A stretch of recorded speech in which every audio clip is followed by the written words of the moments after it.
Since 1843, Stanley has been helping people do things right.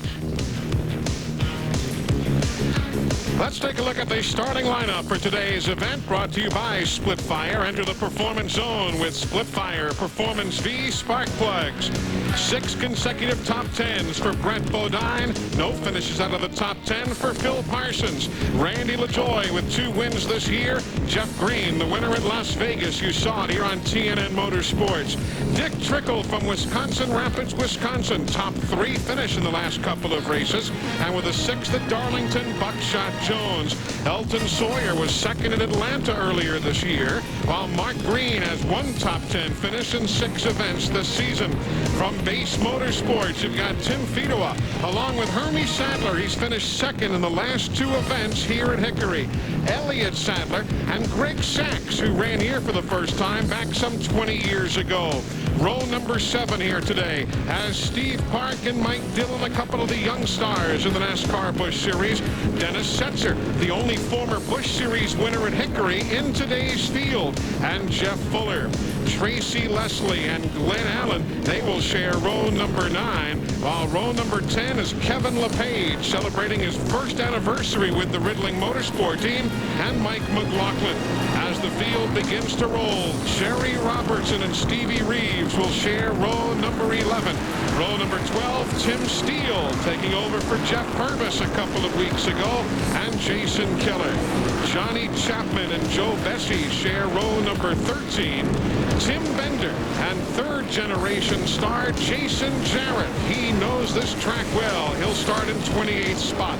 Mike Olson down from the north. He'll start in 29th. Shane Hall will go 30th, and 31st is Randy Porter. That is the starting field for today's event, with $250,875 on the line. And why don't we take a look at all the numbers pertinent to today's race? The AutoZone race analysis brought to you by the more than 1,525 AutoZone stores across America. AutoZone, the best parts in auto parts. 300 laps around this racetrack. The track is banked 12 degrees in turns 1 and 2, 14 degrees in 3 and 4. What little straightaway there is, and we already heard your explanation, buddy, it's only 315 feet. I mean, that's literally nothing. And you've got 8 degrees of banking on those little straights. The field now getting the 1 to go signal, and they will be going racing the next time by. We, of course, have a number of in-car cameras for you today.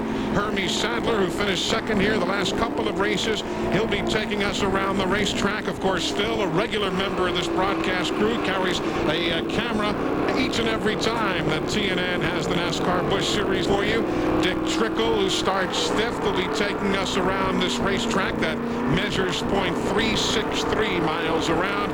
Also Kevin LePage, who's starting middle of the field. We are set to go racing. Again, 300 laps, 108.9 miles, and we are racing on Easter weekend at Hickory. The inside groove here is definitely way around. You see Todd Bodine get that jump. Phil Parsons trying to get to the bottom there in front of Randy LaJoie. Riding with Dick Trickle, 1 lap in the books, and a clean lap at that. You see Phil Parsons in 2nd place in the 10 car there. He dropped back about 4 or 5 car lengths. These guys right now are really just kind of taking it easy. The racetrack's green, and you can see the cars are getting sideways coming up out of the corner at the moment. There goes Randy LaJoie with that battle against Phil. Phil Parsons looked like he's a little bit loose up on the straightaway. There you see Jeff Green trying to work underneath him as well.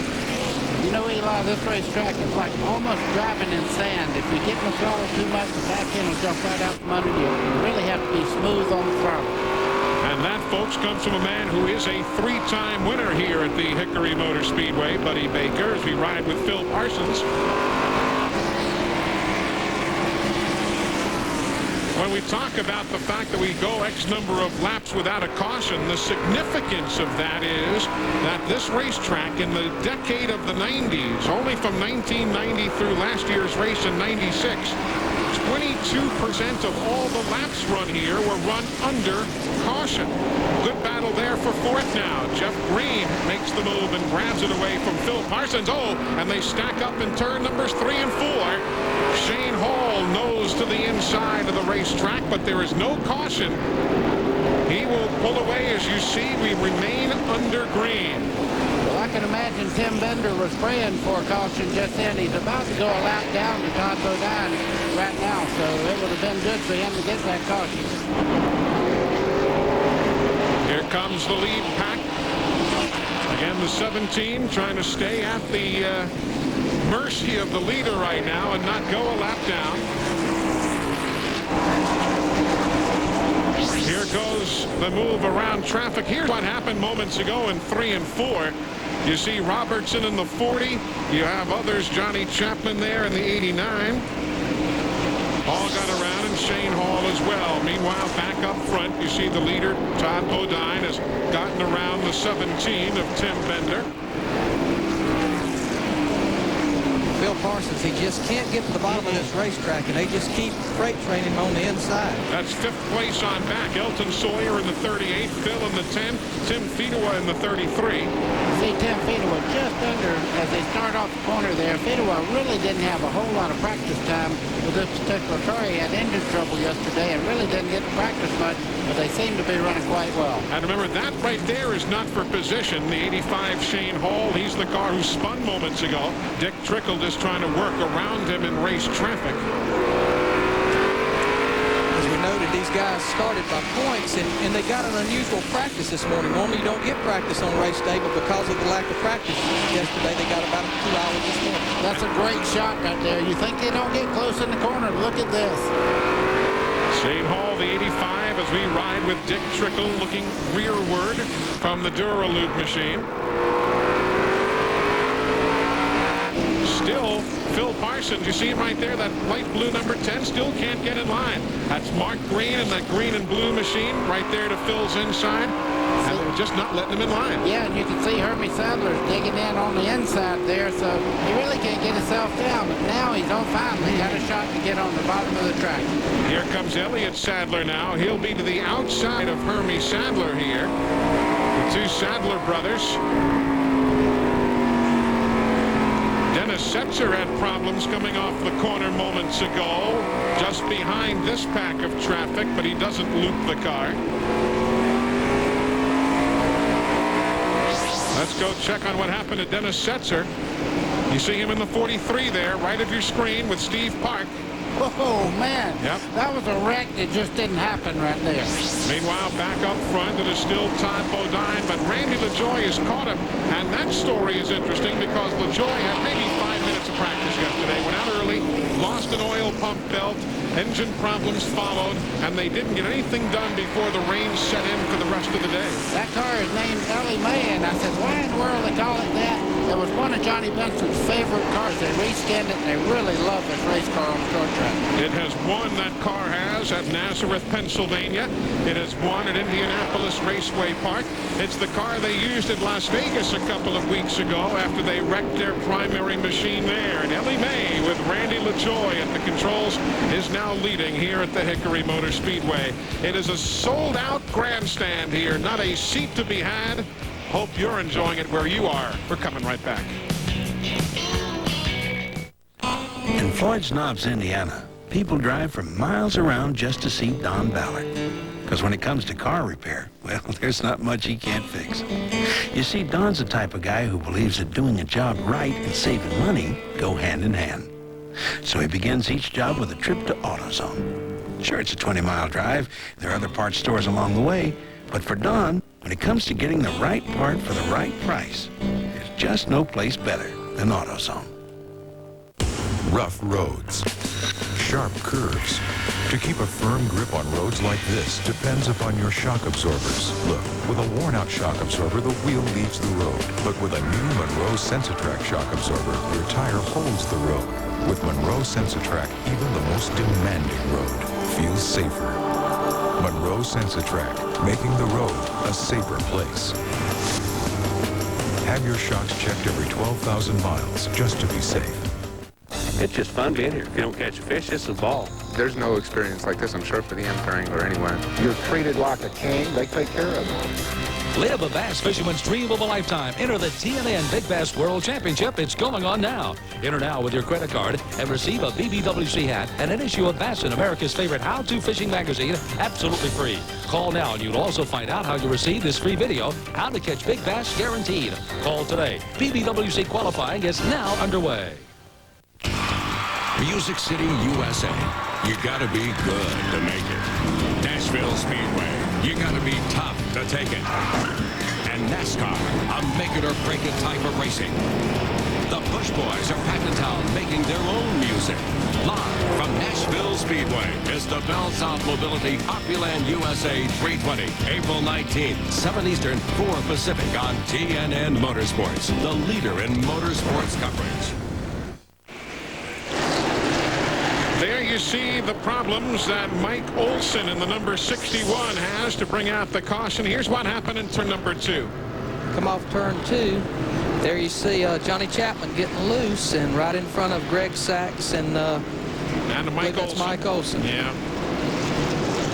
And there you see the reason for the first caution flag of the afternoon. That man, Olson, is from the north, keeps his equipment at Bobby Dotter's shop here in the Carolinas. Bobby is here assisting as a, not so much crew chief, because he has his northern crew with him, but more of a supervisor, if you will. And there you see the Hunter Specialties group going to work on Greg Sachs's machine, who just couldn't get it mowed down in time to avoid the accident.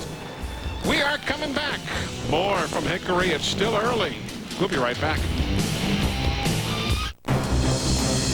Professional builders, people who make a living with their tools, preferred buy their tools at the Home Depot, more than any other store in America. And whether it's the selection, the quality brands we offer, or our guaranteed commitment to the lowest prices, we think it's a pretty powerful argument for why you should shop here too. The Home Depot, where people who know their stuff buy their stuff. I know just about every garage in town. I guess I ought to know them all. More professionals use Napa parts than any other. It's because they can't afford to put in the same part twice. Just look at the signs. When did you see anything but we install Napa parts?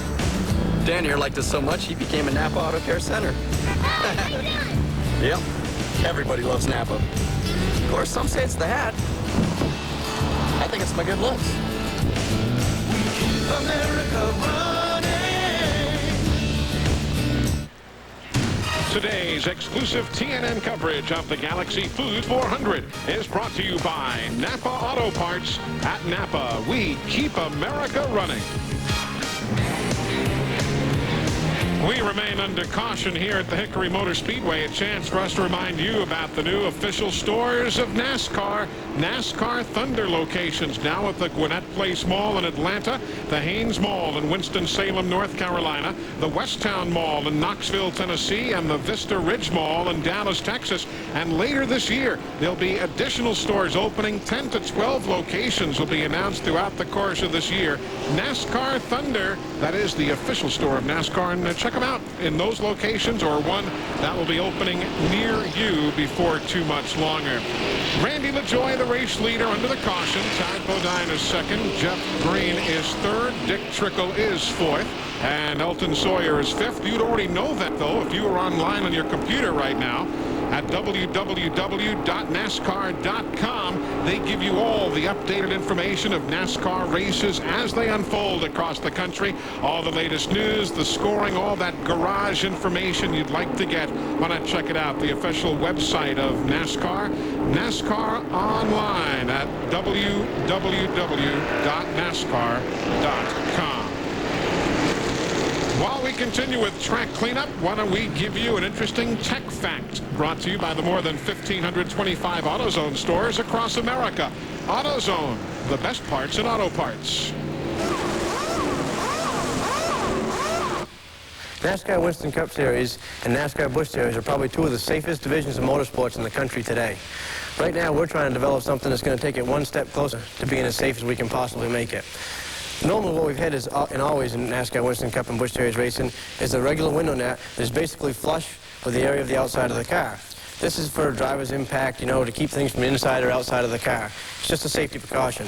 What we've done, we've seen a little bit of a problem lately with the driver's head coming and sliding and slinging so far in an impact towards the window net area. So with the help of Bill Simpson, the Simpson Race Products, Jeff Burton, our driver, and Tony Liberati, our co-car chief, they've designed a new inner, it's sort of like a sprint car type net, but it's a little bit stronger. We've got a ratchet area, we can ratchet it tight in the back of the car. And what it is about 6 or 8 inches closer to the driver's head. So if in the event of an impact, his helmet will hold in this net here before it ever gets to the outside window net. We think this is just going to continue to make NASCAR Winston Cup Series and NASCAR Busch Series 2 of the safest lines of motorsports in the world.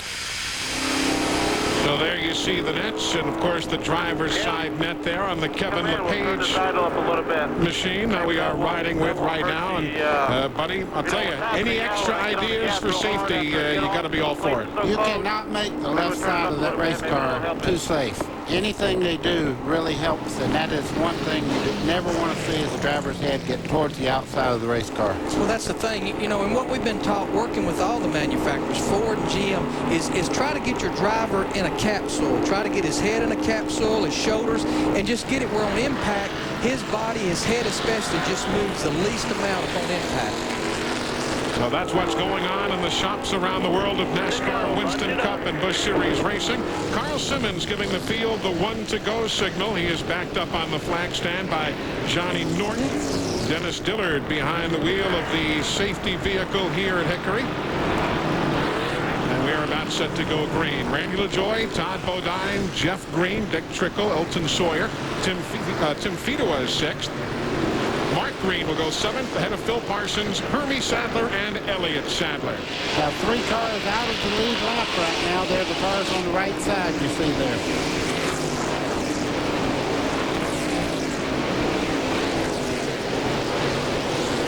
Again, Shane Hall, the 85. Johnny Chapman, that black number 89, not on the lead lap. Of course, across the top of the screen, you'll see that rundown brought to you all afternoon by Napa Auto Parts. At Napa, we keep America running, and we'll keep that scroll going across the top of the screen so you'll know where your favorite driver is running. Great move by Shane Hall. He got the jump on Randy LaJoie and now made up one of his laps. He needs that caution to come out right now. Well, Shane Hall now still on the tail end of the lead lap, but nevertheless, if he does get that caution, as you say, he'd be able to come back on around. Meanwhile, Jeff Green, the white machine, number 8, running in 3rd spot. Matt Yoakum, a good run for him. Eli, before the race today, Jeff told me, he says, well, our car is pretty good, but we're just missing something. So I walked down the garage and talked to my brother David, who happened to be just here watching this weekend because they're off in the Winston Cup Series. David won 4 straight holes here, and the race here last year, we compared my chassis notes with what he ran. He said, you know what, this is what you need. He told him a little secret. I think it's going to be on those weightless for today. I guess the bottom line is you've got to be able to turn in the middle of the corner here. I mean, that's not an Einstein-like statement, but it's really a factor here at a track like Hickory. Eli, it's not how fast you get in the corner, it's how fast you can get off. And one thing you do here, you overdrive the racetrack if you drive in too hard. Jeff Green with 3 top 10s already in 1997. Riding with Dick Trickle right now. He's in 4th. Lap number 44 on the board of 300. Quick race, though, 108.9 miles. There you see the battle now for 2nd spot. Give it to Green as he'll go around Todd Bodine. Todd Bodine has a little bit of a handling problem. You can see him get really loose getting into the corner right there. That can be 2 things on the short track. But right now, he's fighting a handling problem, and he's actually in the way of the cars that are trying to get by him at the moment. Don't know if you can see it too clearly there, but he's really sawing on that steering wheel. There goes Dick Trickle now to the inside of Todd. That's for 3rd. And they've got Elton Sawyer right behind, and Tim Fedewa as well. They aren't intending to let Todd Bodine back in line. Todd really struggling to keep that car on the bottom. You know, buddy, what you talked about a while ago, when I talked to a lot of the crew chiefs and drivers, what a lot of them are struggling with is they go through the center of the corner. The minute they pick the throttle up, the front end would want to shove. The front end just wouldn't bite. You'd have the wheels cut so far, then you'd lose the rear end of the car as you go on the straightaway. A lot like we would do at Wilkesboro with the Winston Cup car. Something is wrong with Hermie Sadler's car in turn number 2. There's Hermie. We're riding with him right now. He has backslid significantly and is either water or sparks. I can't really tell. It's so bright out. But looking at the rear of the car, there's caution on the Speedway as Johnny Chapman spins in turn number 4. The leaders have taken the caution, and it comes at a good time for Hermie Sadler because he's got big-time problems on the DeWalt car. I would imagine Johnny Chapman's getting a little tired of this repeat performance. He spun just a few minutes ago and brought out the first caution. Here he is again. A lot of damage on the right front corner of that car, too. That's the break that Shane Hall was needing, though. That lets him go all the way around and catch up to the back of the field. Indeed, so he gets himself back on the lead lap and can stay there now. There's also a problem. We see a little smoke from behind the 99 of Glenn Allen Jr. as the Luxair car goes up in the corner. We're just kind of looking from our perch right now as we see the race leader, Randy LaJoie. Matt Yoakum, give us an update. Eli, I just talked with the DeWalt team. They think they have a right front tire going down, so they're going to bring him in and take a look. And yes, it definitely is down. Now, under the rules, they can only change that tire under yellow. So he's going to do right front tire. A quick update on Todd Bodine. He's complaining that his car is loose, so he's just going to hang on until the 100 lap mark. So there you see Hermie leaving. There's Glenn Allen Jr. We saw a little water before under the back of the Luxair car. Boy, what time to get a caution. If you got a flat tire like Hermie Sadler had just now, he would have lost 2 or 3 laps trying to change that tire into the green. I tell you, that was a big break for Hermie Sadler. It really was. You know, and again, he can only change that tire like Matt spoke of. He can only change that tire that was flat. It's going to take that tire a little bit to come in and get with the other 3 tires, but that'll still be a good advantage having that fresh right front tire. So the defending NASCAR Busch Series champion Randy LaJoie is showing the way here at Hickory. We work the second caution of the afternoon.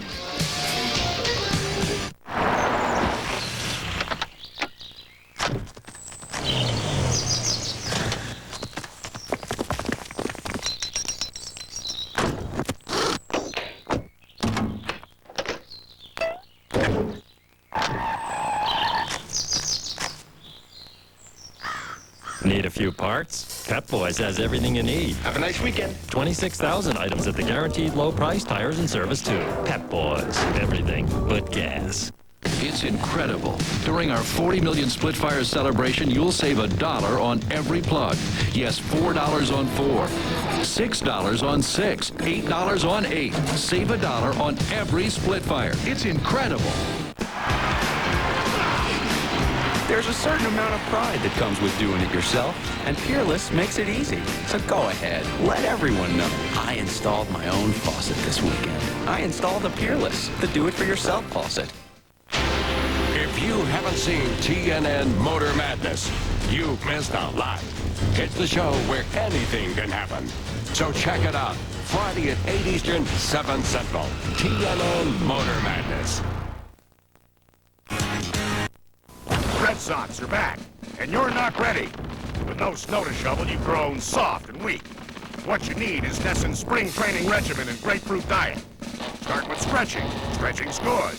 So are these twisty sideways things. Catchers. Reacquaint yourselves with your gear. And don't forget arm extensions. This also works with your cable remote. Now, follow up with Nesson's brisk schedule of 22 Grapefruit League games. Remember, Sox fans, spring training is for all of us. Hi, I'm Kathy Smith.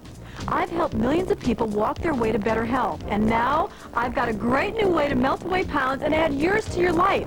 It's the AirTech Glider. You start with just 10 minutes a day. You could be enjoying a great aerobic workout with absolutely no impact. Those other gliders can cost $299. But now get Kathy Smith's AirTech Glider for just 4 easy payments of $29.95. You also get the AirTech workout video free.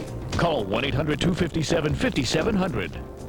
Back green here at the Hickory Motor Speedway. There you see the battle for the lead. Randy LaJoie, the 74. The 8 now is Jeff Green as they work through the corner and back to the stripe. Lap number 59 on the board of 300 here today.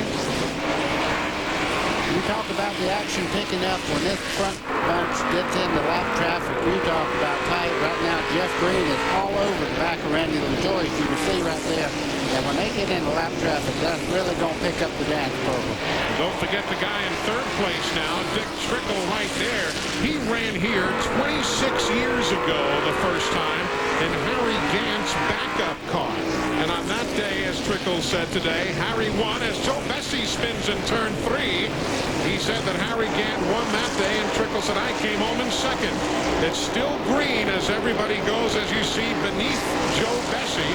But caution is now being displayed. Bessie unable to move, and caution is on the speedway as Joe Bessie spins in turn number 3. Caution at lap number 62. We'll take another look and see exactly what happened, fellas, buddy. See Joe Bessie right there. There's a little contact down the front back straightaway there. You see Hermie Sadler, whoa, just barely gets under the bottom side there. Looked like he and Mike Dillon, like you say, we saw smoke come out. They had touched, obviously. And there's the crew now going to work on Joe Bessie's Power Team Chevrolet as they're in for service at lap number 63. Very interesting sponsor right there. You know what Power Team is? It's a company that brokers electricity from one portion of the country to another when there's a need in one area of the country. If it's real hot and everybody's using their air conditioning and stuff, this company will take power from Las Vegas and sell it to the power company in Alabama or something. It's a very interesting, I didn't know it existed even. I knew that. Well, good. I didn't have a clue. It's pretty amazing where sponsorships is headed on these cars here.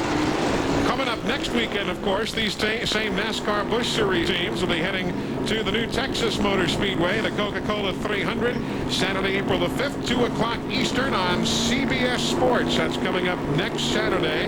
And, of course, the NASCAR Winston Cup teams and the Interstate Batteries 500 a week from tomorrow, 2 o'clock Eastern time, all on CBS Sports. And then TNN will re-air the NASCAR Busch Series event, an encore presentation of that Coca-Cola 300 on Saturday, April the 12th at 11:30 p.m., 11:30 in the evening on Saturday, April the 12th. We saw Hermie Sadler up there before, involved real close to Joe Bessie's problem. Watch this. Let's ride with Hermie. Okay, you can see the 6 car coming down. They go through turn 1. They start down towards the back straight. Little hit right there. They make contact again as they go down through the back straightaway. You can see they're highly, well, we won't see it, but what happened is the Dillon car got over into Joe Bessie's car going down the back straightaway. They made contact, turned him around, and Hermie Sadler almost run head on into him. And the thing about it, the groove is so narrow over there. Eli, you talked about it in an opening, bull ring. Yeah. That's what we're here at the Hickory. If you win the race, you're going to go home and put 2 sides on these race cars. Now, most of these teams realize that. They expect it'll be beaten and banged on just a bit. They've got their Richmond cars, their Vegas cars, what have you. But, yeah, pretty much everybody says, when we're done with this one, put it in mothballs a while. Got time to get it fixed up before South Boston and Myrtle Beach later in the year. Let's go back again to Hermie Sadler's in-car. Let's take you all the way through and just watch what happens. Larry, let's walk through this together. You can see the 6 car Bessie there on the outside. Dillon makes contact with him right there. The wreck actually started a lap before it actually happened. Now they're going down the back straightaway. I see what happened then. The 6 car Bessie went over into Dillon and spun his own self out. We're about a half lap from green, Matt Yoakum. What you got? Well, Hermie Sadler's crew tells me that after the caution before, they came in quickly, pulled off the tape on the grill. The car is now cooled back down, but there is a problem with overheating on the 43 of Dennis Setzer. They're going to cut some holes in the grill. We'll get to that 1 minute lap mark. We are at lap 67, 68 now going up on the board. Green flag, and we're back to work after the 3rd caution of the day. Randy LaJoie, the leader. The white car number 8, Jeff Green in 2nd. further behind them. I love this kind of racing. So do I. I love it when it's 2 inches apart and sometimes no inches apart. When they start rubbing, I love this racing. I'm just glad I don't have to fix them like you do, Larry. There's a good scramble right there. The 38 is Elton Sawyer. The 33 is Tim Fedua. You're watching it from Phil Parsons, who's running in the 8th spot right now. Just ahead of him is Jeff Green, or at least Mark Green, correct myself. He's in the 7th spot. Jeff is up in 2nd now.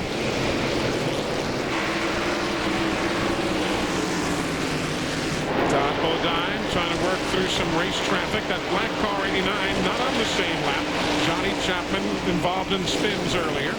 You know, Larry, you can see that Bodine is really not handling quite well. He's going back through the field right now. He's just barely able to hold on to any type of position at all.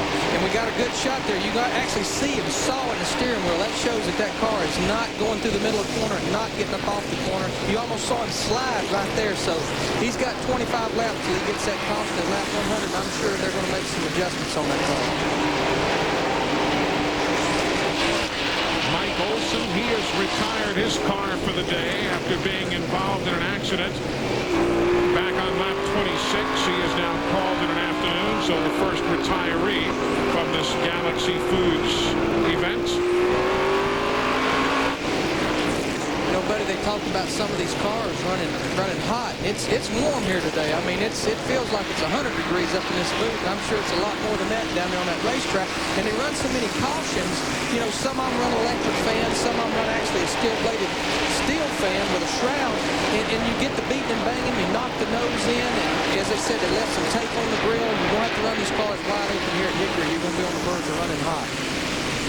That's 8th place you're watching right now. Phil Parsons and Mike McLaughlin.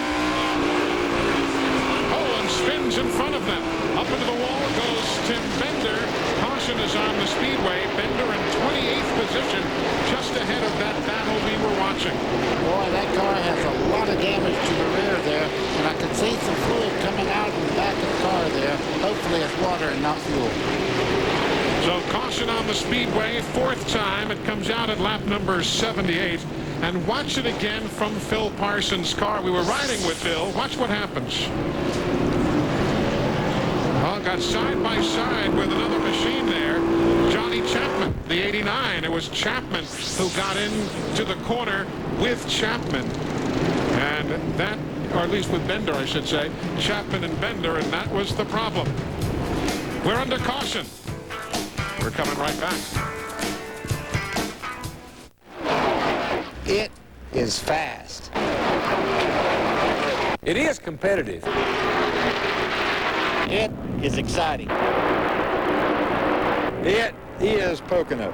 See all the stars of NASCAR Winston Cup racing at Pocono twice this year. June 8th, it's the Pocono 500. July 20th, it's the Pennsylvania 500. Both races sold out in 96, so call now while tickets last. Operators standing by. Call 1-800-RACEWAY. That's 1-800-RACEWAY.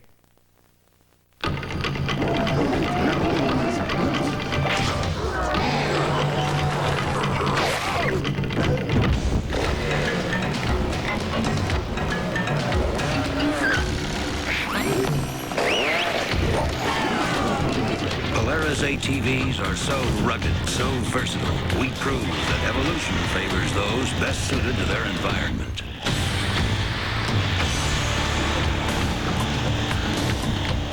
Get a grip on it. Tools that built the USA. Get a grip on it. Then you can be the best today. On it. When you need a grip on life's little challenges, get a grip on Channel Lock. It's the greatest spectacle in off-road racing, the granddaddy of them all, the legendary Baja 1000. Mile after grueling mile of relentless terrain that can shake the fillings out of a driver's teeth and beat a truck to death. That's why more drivers who challenge the Baja rely on the Duralast battery than any other. The same Duralast you can rely on in your car, because it's the one we stock at AutoZone. The Duralast battery. Power you can depend on. Today's exclusive TNN coverage of the Galaxy Foods 400 is brought to you by the more than 1,525 AutoZone stores across America. AutoZone, the best parts in auto parts. Welcome back, everybody. You look at the damage to the front of the Channel Lock Chevy of Phil Parsons. By the way, if you're curious, we are calling this race the Galaxy Foods 300. It's 300 laps. Here you're seeing all of our fancy graphics that call it the Galaxy Foods 400. When this race finishes, there is a 100-lap event for the late model stock cars that run here on a weekly basis, also sponsored by the folks at Galaxy Foods. So hence you've got 400 laps of the day, but only 300 for this particular race. So didn't want you to get kind of curious as to what was going on. Let's take another look or so at that wreck that brought out the caution here for the fourth time. Well, you can see Johnny Chapman inside of Bender there. Boy, there's nothing you can do once you take off backwards like that. And Bender had a lot of damage to his car there, and it was leaking fuel all the way around the racetrack. That's why we're having such a long caution here. Here's Kevin LePage saw it. And there's the aftermath off to his right as he goes by. So that's the reason we're into caution. Fourth time today here at the Hickory Motor Speedway as the NASCAR Busch Series attacks the first bull ring of the 1997 schedule. Hey, you ever wonder what Ray Evernham and Steve Bird do at 6 in the morning at a bagel shop? Let's find out from the folks at Peerless Faucet. They do it for yourself faucet with this feature. When you're a crew chief, you don't sleep much. When you're a crew chief from the north, you're looking for a place to get a good bagel and coffee. I ran into Steve Bird at 6 o'clock this morning at the bagel bin. Steve, Busch Grand National Racing kind of dominated that sport, that deal. I mean, in the last less than 10 years, 3 championships, 3 different drivers, 2 different kinds of race cars, almost another championship with Kenny Wallace, and again a different kind of race car. Is there a formula? Well, I don't know if there's a formula. I like to have a lot of fun. In racing, you know, we're from New England, and if you want to make money, you got to move south and make money. It's just been great. I've had, you know, 4 great drivers. They've all moved up to Winston Cup racing, and you got to have a good team. And Base Motorsports with Billy Nazaruk and Jimmy Fitzgerald, we got a good team. Got a good crew chief, too. One of the best races that I've ever seen engineered as another crew chief was Homestead, Florida last year. I was so impressed by what you guys did. You crashed early, got the car fixed, kept it on the lead lap, and then figured out, calculated a pit stop to take just enough fuel to know that you had to come out in front of David Green. What goes through your mind when you do something like that? Well, Homestead, my stomach was turning, there's no doubt. We wanted to win that championship, but, you know, when he got in that accident and the guy says, oh, man, we're done. I says, hey, boys, we ain't done yet. The checkered flag ain't dropped. And them guys all pulled together, and, you know, we got that car fixed. We got it handling better, and if he had enough gas, I think he probably would have won it, because he was running third. He said, boys, I think we can win this. I said, no, Randy, you ain't got enough gas, you know. So he backed off. Everybody pulled together. It's just a great tribute to a team. You know what teamwork is, and it's a great team, Base Motorsports. Indeed, it is a great team. And there is Randy LaJoy, for whom Steve Bird works. Of course, the other part of that team, Tim Fedua, the Kleenex entry. Racing hadn't changed the South. Bagel shop? Come on. Exactly. There you see the front end of Phil Parsons. His car was talking a while ago. See how it's all caved in? There's an aluminum box behind that grill work that directs the air through the radiator. And when you crunch it up like that, the air spills off, and that will definitely make the car run hot. So that's what transpires there. We're still seeing a little water venting from behind the Glenn Allen Jr. automobile. We'll keep an eye on that for you. There he is, the number 99. When he gets up to any kind of racing speed, the overflow begins to spit out that fluid.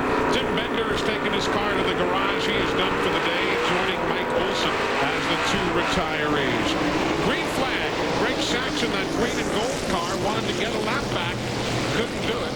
Boy, Randy LaJoy certainly wasn't having any part of that. He moved into that corner very, very hard. Jeff Green now clears back. So that brings the first 3 cars. A pretty open racetrack now. They're going to get that caution in about 10 to 11 So I guess if I'm a crew chief and I'm talking to one of these top 3 guys, I'm saying, guys, let's get to that lap 100, get some adjustment, get some fresh tires, and let's just settle down here.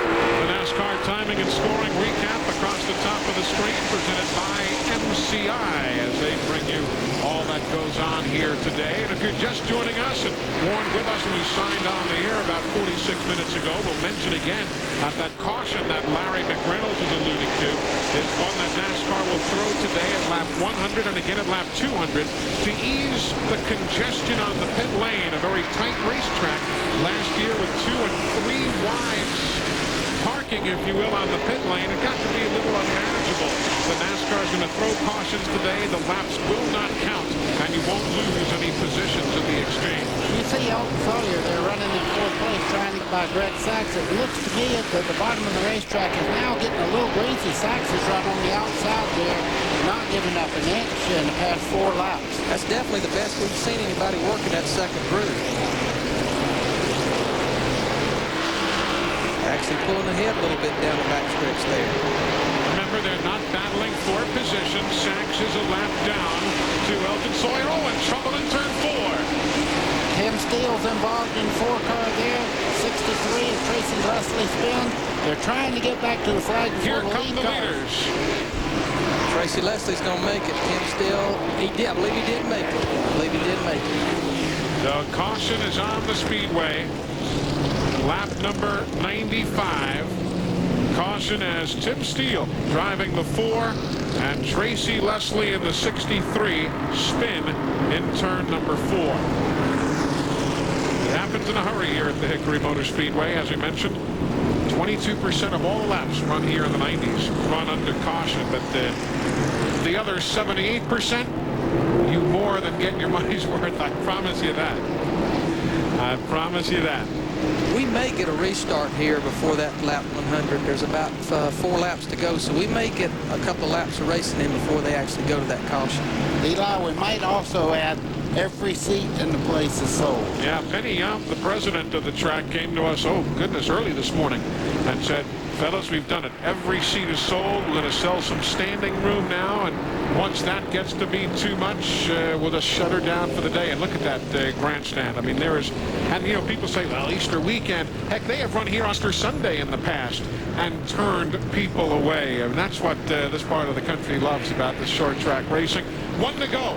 We're getting a restart again at lap number 98. There's a couple of laps before NASCAR throws that caution again at lap number 100 that we had talked about earlier. If you're curious about some of the guys in the middle of the field, we've seen Hermie Sadler and Kevin LePage get together. Watch this a few moments ago. Here Pardon me. I believe Hermie beat him back.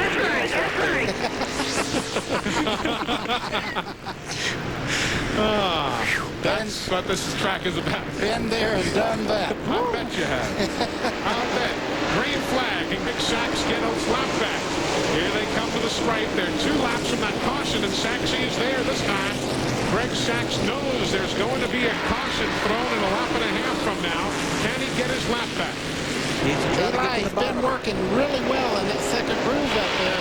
Randy LaJoy is losing ground. Greg Sachs, he's going to make that lap up. They go into the corner. Carl Simmons, the flag man, has the caution in hand, coming towards that 100-lap break. To the stripe. Caution. And Sachs has gotten his lap back. Greg Sachs launched, as Rusty Wallace likes to say, launched on that restart and kept everybody at bay. Good job for Greg Sachs. And caution is on the Speedway, lap number 100. And again, you can come in now and make your stop. You listen in now to the Dennis Setzer team there. Make sure you look everything over and we'll be right. Glenn Allen in that exchange also made up a lap, so everybody got through there pretty well on that restart. And just to save confusion now, this caution is going to be 5 laps. None of these laps are going to count, and you can stay in the pits for at least 4 of those laps. They want you back on the racetrack and in line when they give the 1 to go, but the crews don't have to be in a flurry trying to get them back out there, because the thing about it here, with the cars all the way around the racetrack, about the minute you get in your pits, the pace car's coming back around. So all of these pit stops should be very much routine. Again, you'll have time to make your stops, no pressure. Just do whatever you would normally do, and everybody will come back on the racetrack in the exact same position that they were in moments ago. Since its introduction, the John Deere STX 38 has undergone a few improvements, like a tighter turning radius, increased horsepower, larger tires, and much, much more. Maybe that's why it has the highest trade-in value in its class. And yet, even after all this, one thing is still the same, the price. But there's always room for improvement. Introducing the lowest price ever, just $1,899.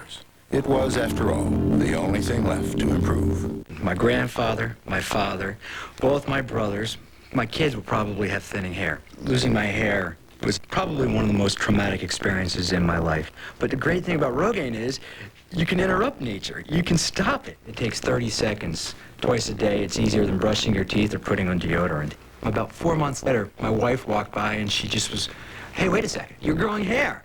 Check this out. And it's thicker, it's fuller, it's great. I'm a user for life. When your shock absorbers are worn, your tires can lose contact with the road. Sooner or later, you could really lose control. So go to your Monroe Ride Expert Center. Buy 3 Monroe SensaTrack shocks, and we'll give you the 4th one free. Buy 3, get the 4th one free.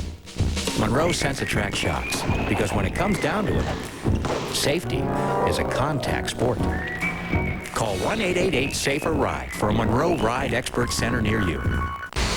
BGN Motorsports, covering more live racing events than any other network, presents flag-to-flag and fender-to-fender coverage of the NASCAR Craftsman Truck Series.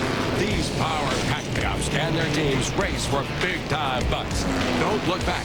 These guys give new meaning to the word tailgating. Live from Phoenix, it's the Chevrolet Desert Star Classic, Sunday, April 20th, 4 Eastern, 1 Pacific, on TNN Motorsports.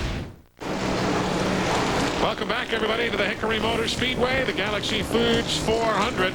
We thought these were going to be routine pit stops, but Buddy Baker, looks like we've found old faithful here. Well, Eli, you're running almost 220 degrees of water temperature, and when you slow down, you cut down on the amount of air going in the front of the car, and all of a sudden, the water temperature goes to 260, and this is what happened.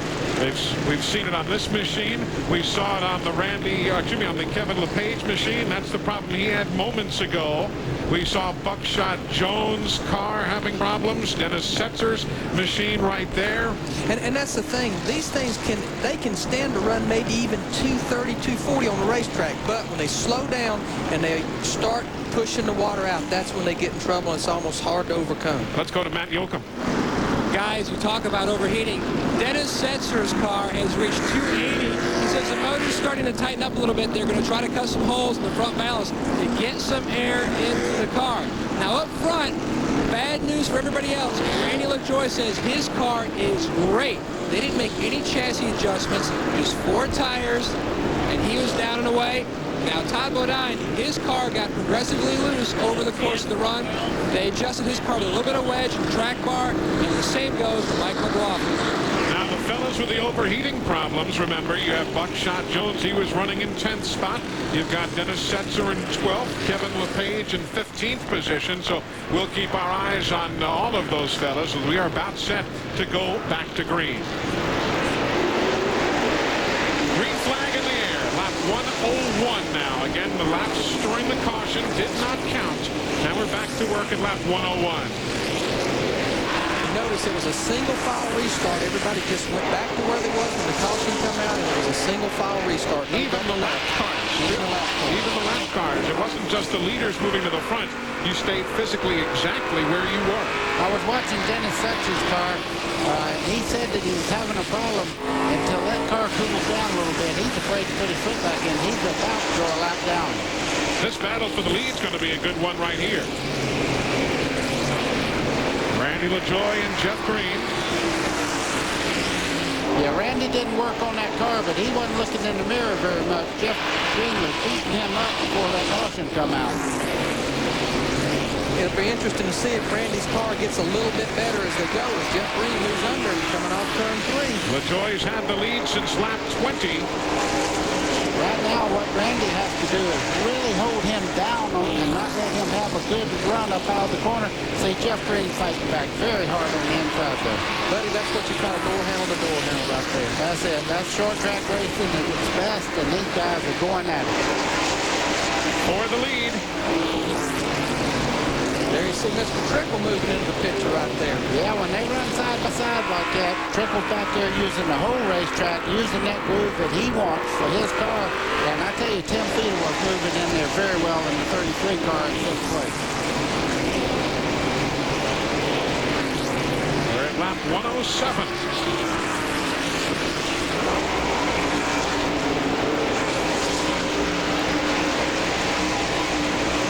These guys will get tired of this side-by-side before too long, especially when Dick Trickle gets up there and gives them a little root. It pops them every once in a while. Randy just can't quite get back down the inside of the racetrack. There you heard the spotter tell him clear. He's back in front. You know what I was going to say a while ago? These guys talked about when they put fresh tires on that the car could feel pretty loose at first to the air pressure built up. Pit stop now for Jerry Robertson. He has a left rear tire that was going flat. He'll make an unscheduled stop at lap number 110. Well, what Jeff Green's doing in 2nd place there, he cannot run on the very bottom. Now he's trying to get back up under Randy LaJoie, but they're fixing to get into lap traffic. You don't want to be side by side when you get in lap traffic. If you're a Joe Bessie fan, he makes an unscheduled stop at lap number 111. The crew going to work on the right of his car. Meanwhile, we watch this great battle for the lead. Randy just can't keep his car down coming up off the corner. That's where Jeff almost gets his nose up under. Look at the first 4 cars now. Tim Feeder was moved into 4th place there, and he is right on the back bumper of Dick Trickle. Great job for him. I think it's probably the best race for him all year long. Tim Feeder averaging a 20th place start and a 16th place finish. So this is far and away one of those afternoons he's been looking for. We're coming right back. If you have a money-back guarantee, that means you're showing 100% confidence in your product. To me, that's awesome. During our 40 million split fire celebration, you'll get the lowest split fire prices in history. Big deal to me. And that's guaranteed too. That's awesome. Both these yours? I send you out for eggs. You come back with these. Yep. Like accessories, now truck bed mats and bug collectors at $29.99. Pep Boys, everything but gas. Let us lift our eyes toward the challenges that await us in the next century. They shape what we say and what we feel. They teach and inspire us. They rise to power and fall from grace. They are who we see when we look in the mirror. Our idols. Our demons. And now they've got their own network. CBS Eye on People. Call your cable operator or satellite TV provider. Sunday on TNN Motorsports. Go under the hood with NASCAR Garage, the show that takes you behind the scenes. Each week, we'll check out the performance side of a NASCAR race car and compare the technology to its street equivalent. NASCAR Garage spotlights the hidden heroes, plus features the rules and rule makers with NASCAR officials, and showcases the car-building craftsmen that make NASCAR the greatest sport in America. NASCAR Garage, Sunday, 11:30 Eastern, 10:30 Central on TNN Motorsports. Yes, Carl Simmons is again showing the caution, and it was a big-time one in the battle for the lead. LaJoie had lost the lead to Jeff Green. Then they came battling back. Let's take you back a lap or so ago and follow it. This was the battle for the lead. All right, that's down the backstretch going into turn 3. There you see Jeff Green under it. Randy just not working right there on the exit. Okay, we can hear the spotter say you're running him too clean. You can see he lays on Randy LaJoie just a little bit to get by and make the pass. Now, when you do that, there's a price for that. Watch Randy LaJoie here. You have a wicked laugh, you know that? Let me tell you, I've been in that spot, and it does make you mad when they wash you out like that.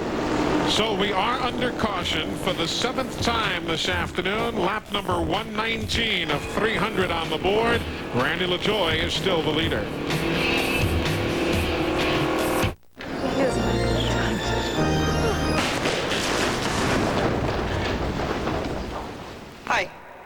Sorry, never guessed my brakes would go out on the biggest day of my life. You should have gone to Midas. That's a very good idea, and I will after this. Hi. You look nice. For a thorough brake inspection, come to Midas. We'll explain your options. It's the Midas way. A better system for you and your car. Do you take this man to be your husband? Midas, auto systems experts. I didn't see it. I wouldn't believe it. If I wasn't here, I wouldn't have believed it. I wouldn't believe it if I didn't see it. These people just witnessed an amazing demonstration.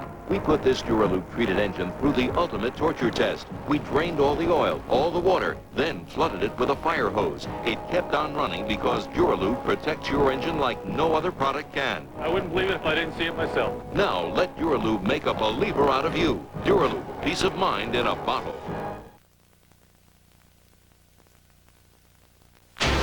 If you haven't seen TNN Motor Madness, you've missed a lot. It's the show where anything can happen. So check it out. Friday at 8 Eastern, 7 Central. TNN Motor Madness. Look what you can see for only $3.95. Big stars, big hits, one small price. Pay-per-view is affordable entertainment the easy way. Just pick the showing you want to see and follow the simple pay-per-view ordering instructions. Before you know it, you'll be enjoying the movie of your choice right in your home. And each movie is only $3.95, so you can treat family and friends to hit flicks for less than the price of one ticket. Value, convenience, plus great entertainment. There's nothing to it when you pay-per-view it. When you open a can, you get razor-sharp edges, but now there's Safety Can. Safety Can actually penetrates the seal of the can, leaving edges that are smooth and safe. Old-fashioned can openers cut the lid of the can, dropping it into your food, but Safety Can's lid pops back on. Get Safety Can today, only $19.95. Call now and get the Safety Jar absolutely free. Safety Can and Safety Jar, both for just $19.95. Call 1-800-257-5700. Transportation provided by Winnebago Industries, the official motor home of TNN. Stop by your local Winnebago or Itasca dealer now and see the new models available. For more information on the Winnebago Motorsports team, please call 1-800-643-4892, extension 2. Green flag in the air. Welcome back to the Hickory Motor Speedway. Randy LaJoie, the leader. As soon as everything sorts out here, we'll show you some other replays of a Hermie Sadler spin a short while ago, and again what went on a few moments ago between LaJoie and Jeff Green. Well, Randy LaJoie is running first in the Steve Bird prepared car, and in third place, Speedway has moved in there. I mean, they brought two cars to the track. They're running first and third right now. And Jeff Green, even with all that mess of before, he has only gone where he is to fifth. He has only backslid to fifth, so he's still very much in the picture here today. I think it was a situation when he spun, the front straightaway was blocked so bad by his car, everybody just basically had to stop till he got going, and that's how he held that position. Let's go back again and show you some of the incidents that took place a moment ago and bring you up to speed. Riding with the Hermie Sadler car, we told you Hermie had a spin a while ago. He went off the corner. His spin came right off of turn number 2. He's in 1 right now. He got tagged from behind just a little bit because you saw the steering wheel jerk. That's normally an indication somebody tapped you from behind. And now here's Dick Trickle's view of Jeff Green and Randy LaJoie. Well, you can see Jeff go over into Randy just a little bit. Randy goes down here, his foot slips off the brake, and bang! I'm being nice, folks. And look, how does Trickle even know where to go there? I mean, his view is totally blocked. As we take you back to Green, and there you see Elton Sawyer in the 38 and Jeff Green in the 8. There comes his brother now. That's Mark Green in the 37. You see the damage on the right front corner of the 8 car there. It might have knocked the win out just a little bit. That car is not running like it was before the spin. And one thing else that could have happened, he spun those tires pretty hard. He could have what we call flat spotted the tires, and that'll make a pretty wicked handling race car when he get those things off there. They are at lap 132. Just joining us, 7 cautions, 2 teams in the garage area, Mike Olson and Tim Bender, and now Jerry Robertson taking his car to the pit lane. Oh, spinning is Tim Steele on the main straightaway, and oh, here comes Stevie Reeves, who just couldn't avoid him, and caution is on the Speedway.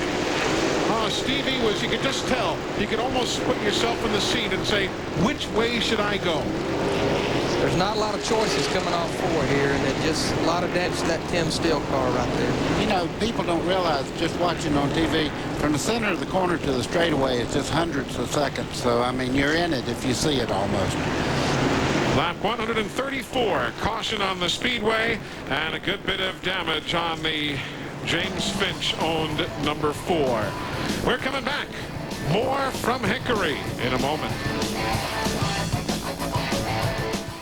My grandfather, my father, both my brothers, my kids will probably have thinning hair. Losing my hair was probably one of the most traumatic experiences in my life. But the great thing about Rogaine is you can interrupt nature. You can stop it. It takes 30 seconds, twice a day. It's easier than brushing your teeth or putting on deodorant. About 4 months later, my wife walked by and she just was, hey, wait a second, you're growing hair. Check this out. And it's thicker, it's fuller, it's great. I'm a user for life. I helped my dad build this place. Well, help. I was so small I could barely swing the hammer. But he taught me a lot about tools. He used to say, you can buy cheap tools every couple of years. Or you can buy Stanley once. Since 1843, a company from New Britain, Connecticut has been helping people do things right. Stanley. I even take my tape roll fishing. Well, that way I'll know how big a story to tell. It's incredible. During our 40 million split fire celebration, you'll save $1 on every plug. Yes, $4 on 4, $6 on 6, $8 on 8. Save $1 on every split fire. It's incredible. There's a certain amount of pride that comes with doing it yourself, and Peerless makes it easy. So go ahead, let everyone know. I installed my own faucet this weekend. I installed a Peerless, the do-it-for-yourself faucet. One of my customers was telling me that he never knew what was going to break next on his car. But at least he knew this. Whatever it was, Napa would have the parts to fix it. Now there's an easier way to buy the parts you need at Napa, the Napa Card. An instant line of credit that gives you 90 days same as cash on purchases over $200. Plus it's good at thousands of Napa Auto Parts stores and Napa Auto Care centers. The Napa Card. Another way Napa keeps America running. America running. Today's exclusive TNN coverage of the Galaxy Foods 400 is brought to you by Napa Auto Parts. At Napa, we keep America running. And by Peerless Faucets, the do-it-for-yourself faucets. Welcome back with Larry McReynolds, Buddy Baker, and Matt Yoakum, Eli Gold, and Hickory. We're a lap from going green. Let's take a look again at what transpired off turn number 4 before, and the indecision as to which way to go.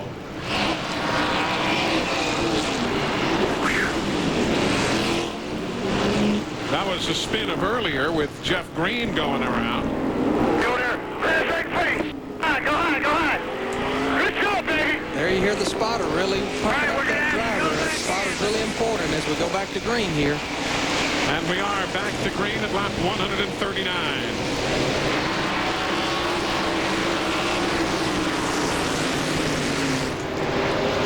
Trickle trying to get under Johnny Chapman there. He'd like to have a lot of racetrack and try to run down the 74 car of LaJoy. Finally gets by. Now they ought to really pick up the pace there.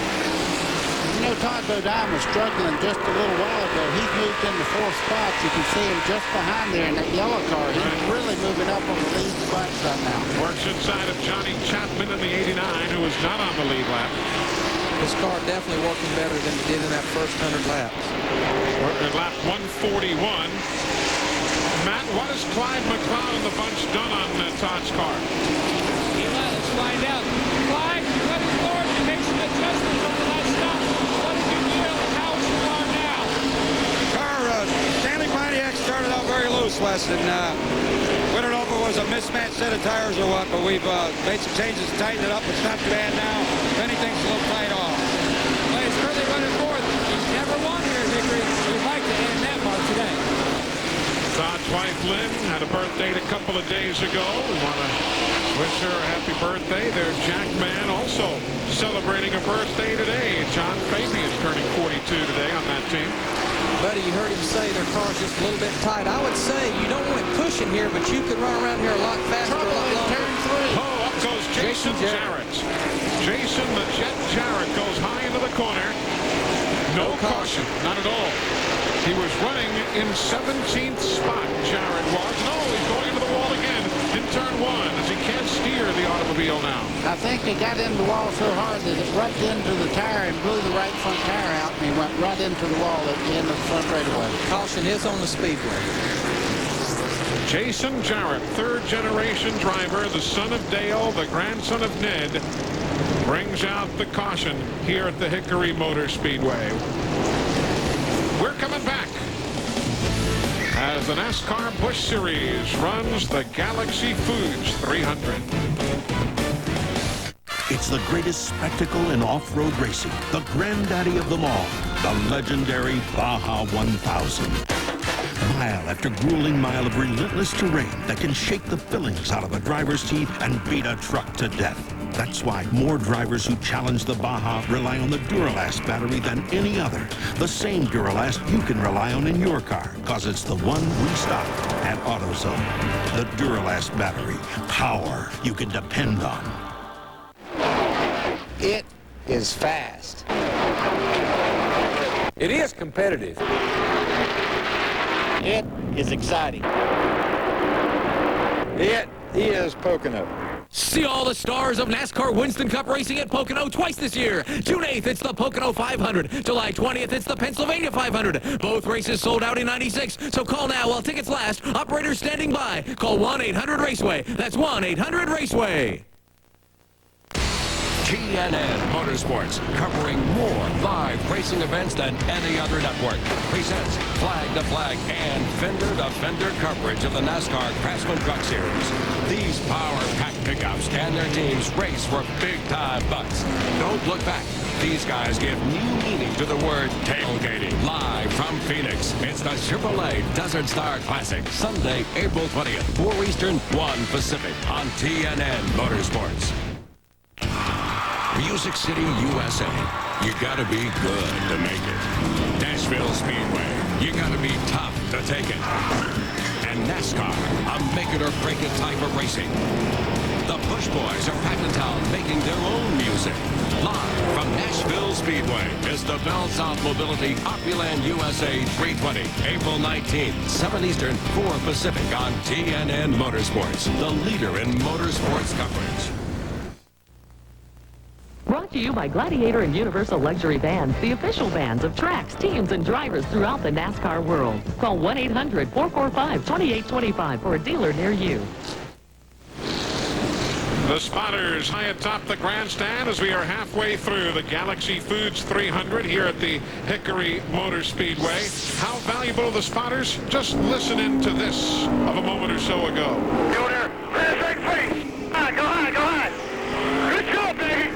All right, we're going to have to come back in. Let's get in and get that hood. It's going to pin down. Let's get the That's hood. Kevin LePage's spotter telling him what to do and then saying, well done. Well, see, what was good about the spotter there is Kevin could not see the wreck because he was tucked up right behind Hermie Sadler, and that's where a spotter is so valuable. I would say this would be about like spotting at Bristol. Things are happening so fast. And also a cheerleader. You can hear him saying, good job, man, and that kind of brings that driver back. Let's get after it now. Jason Jarrett back on the racetrack. He was having a very respectable run in 17th, and they have replaced the couple of parts and pieces. He's lost a couple of laps. He's in 25th, but Jason Jarrett still out there running it. We're back to green at lap 152. Randy LaJoie showing the way. Took the lead most recently at lap 118. There, this first four really getting tight here. As you can see, Dick Trickle in the 64 on the bottom side there. He's fighting for every inch right now. Just behind him, 10 feet, and we're moving in there. All four of these cars are really working good. They're really pretty equal right now. You can see as they go down in the corner from that shotgun there, they run right up on the back bumper, and then they accelerate off. One thing you don't want to do is overrun your tires right now. And that's what you see right here. This is going into the corner right there, 10 feet, and it pulls right up on Dick Trickle, but he pays the price on the exit of the corner. It's like he's overdriving the entrance just a little bit.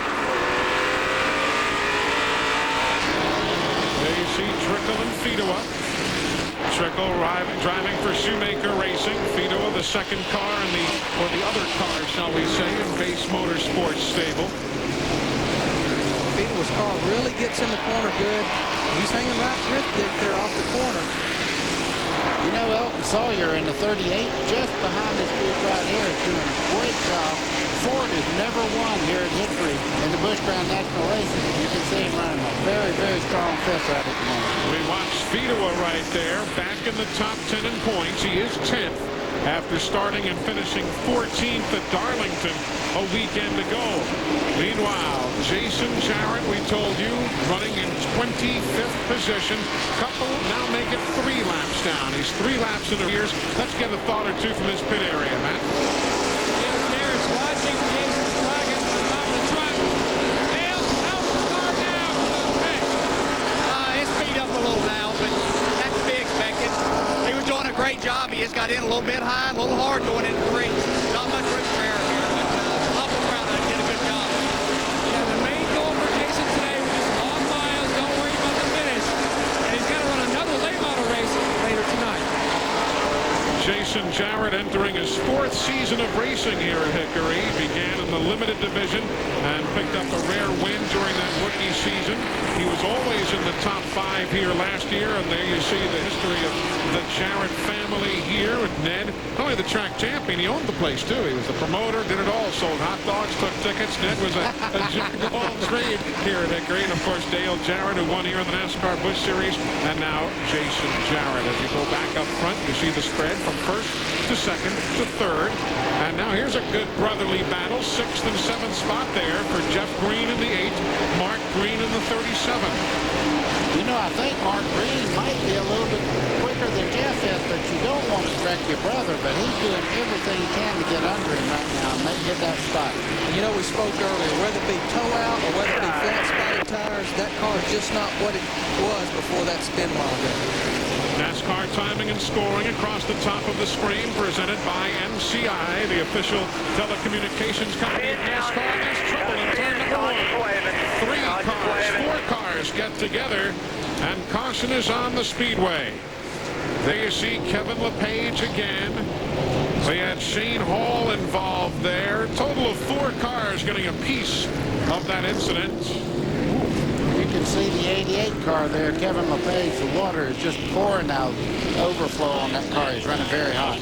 And you know, people's probably wondering why the water's running out below the windshield. A lot of times that's where they'll run the overflow hose. And one good thing about running it there is if the driver's not looking at the temperature gauge, which would be hard to do here, he can see the water puking out that overflow hose right there on his windshield. Nicely put.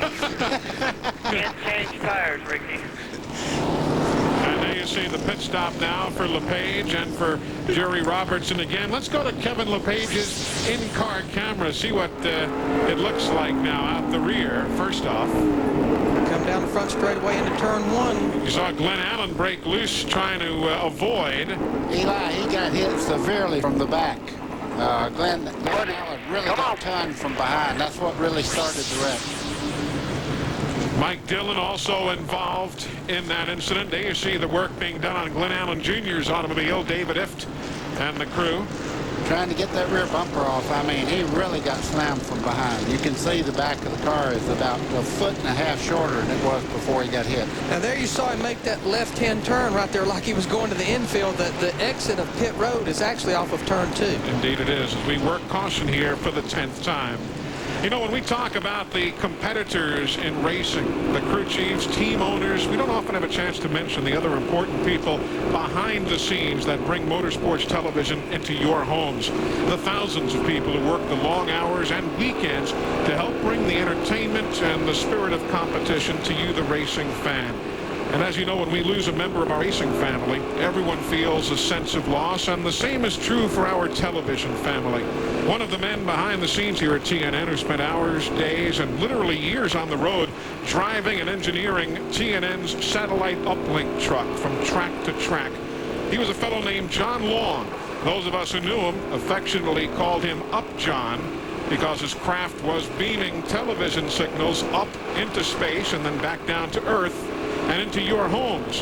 Well, we lost John this week, suddenly, without warning and without having a proper chance to say thanks and goodbye. And as usual, he was on the road, returning from a weekend of racing, preparing for a little rest and relaxation, and then off again to another race. To his wife, Kathleen, sons John and Michael, we offer our heartfelt sympathy and hope that they find strength in knowing that John is even closer to us now as we continue to beam the images of racing into the heavens, and that he is now there to care for them as they pass through.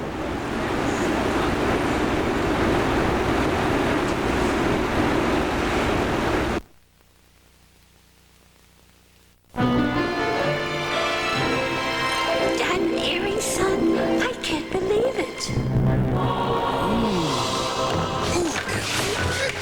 Silver earrings, son? I can't believe it.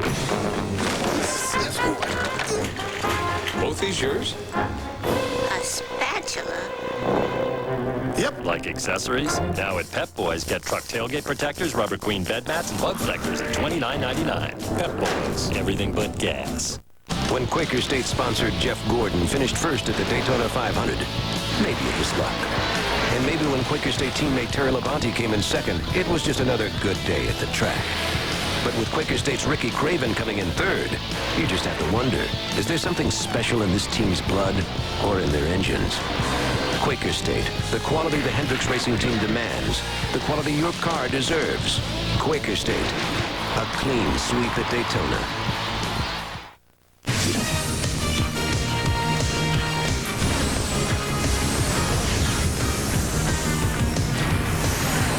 Hi, I'm Rick Benjamin. Join us tomorrow at noon and 10 o'clock Eastern for an Easter Sunday edition of Race Day. We'll preview the Winston Cup and Busch Series cars as they prepare to head to Texas for the first time. Also, Kart in Australia and the Outlaws. Race Day, tomorrow, 12 noon and 10 p.m. Eastern on TNN Motorsports.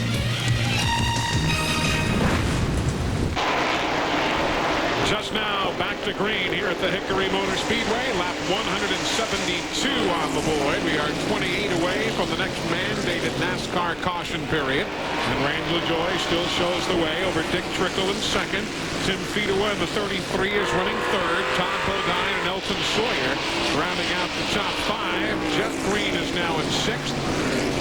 Mark Green is seventh. Buckshot Jones is eighth. Mike McLaughlin restarting ninth.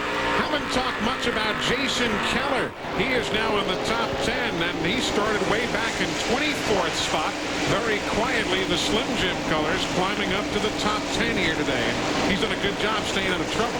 Well, again, you know, I think his performance in qualifying certainly don't relate because of starting by points, but Jason Keller's car has always worked good on a flat, short track like this. He won Indianapolis. He was good at Richmond several weeks ago, so I think this type of racetrack really fits his style. Well, it's just like in Darlington. He ran in the lead lap, was right up front, made a pit stop, and caution comes out the next lap. He did have luck, too. Steve Park just going around Phil Parsons. That's 11th spot now being battled for. Jeff Fuller is there as well in the number 47. Phil Parsons started second in points, just not quite having the day here I'm sure he had hoped for.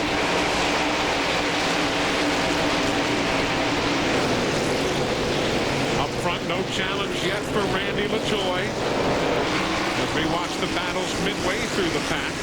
Randy Porter, the 48, he's in the lead lap there, the green and white machine. He's right now going to be challenging for a top 13 or 14 spot. That'll see in the 48. Yeah, in the 47 there, Jeff Fuller is doing a good job of keeping in the lead lap right now. I think he has some adjustments to make on that car, but he's running a very good, steady race right at the moment. Of course, they've got Ray Stonkus now on board as their chassis specialist. Used to work in the old days with Pete Hamilton, Chrysler Corporation, a really good chassis guy. And he's been working with that Sunoco team. There you see Elton Sawyer and Todd Bodine, the 38 and the 36. That's fourth and fifth spot that they're battling for. Elton Sawyer just passed him the lap before we go on to see him there. Steve Park right now is getting a lot of attention from Parsons there as they go through the corner. That's 11th spot. Steve Park said this is like some of the short tracks they used to run back home on Long Island. Also up through New England, Lee USA Speedway, Jennerstown Speedway. They're different mileage, obviously, but he said, I'm used to those tracks. Good scramble right there. Meanwhile, for the lead, Dick Trickle is inside of Randy LaJoie. This is lap 184. Boy, that's a lot of experience right there in that 64 car. Dick Trickle, probably the winningest driver in America. Again, I bet he's won 1,000 races. Oh, easy. First ran here 26 years ago. Came in, hadn't seen the place, finished second in a Hickory backup car. Clear. There you heard his father say clear, and he just played back down the inside. What Trickle did there, he made a run at him. One thing he won't do is abuse his car to get by him this early in the race. He knows he's going to stop in just a few laps from competition yellow. I think that's the thing. These guys, again, know they're going to get 4 good tires here shortly, so they can go out there and kind of get on him. There you see Randy really with his hands full off of turn 4, real loose up off the corner. They're exactly right. You can see him fishtail there. When he gets back in the throttle, Randy LaJoie's got his hands full right now with the loose race car. I'm going to bet they're going to make some adjustments on it this caution. Yeah, they'll work on it. I think LMA's getting a little nasty to handle. And you know, Dick Trickle, you gotta, every time we do a race, we're talking about Trickle battling for the lead. And you gotta remember Dennis Shoemaker, who owns Trickle's team, they operate on a limited budget. Here comes Trickle on the inside.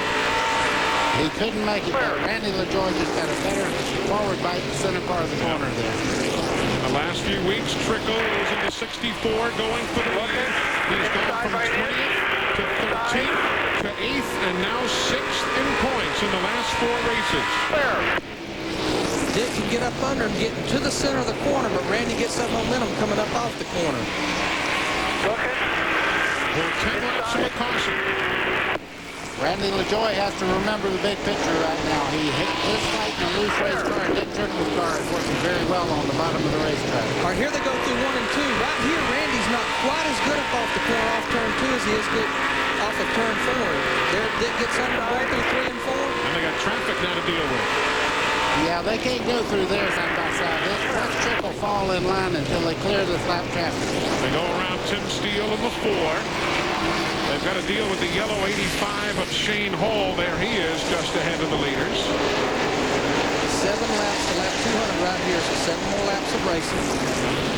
And there'll be a 5-lap period of caution, and then another 100 laps of racing. We're nowhere near done with this one. You think going through the corner is important right now? The important part is what you do to the car when they stop with this 5-lap yellow. It's just a few moments from now. What they do will determine who wins this race. It'll be their last time to make adjustments and their last set of tires to carry us to the end.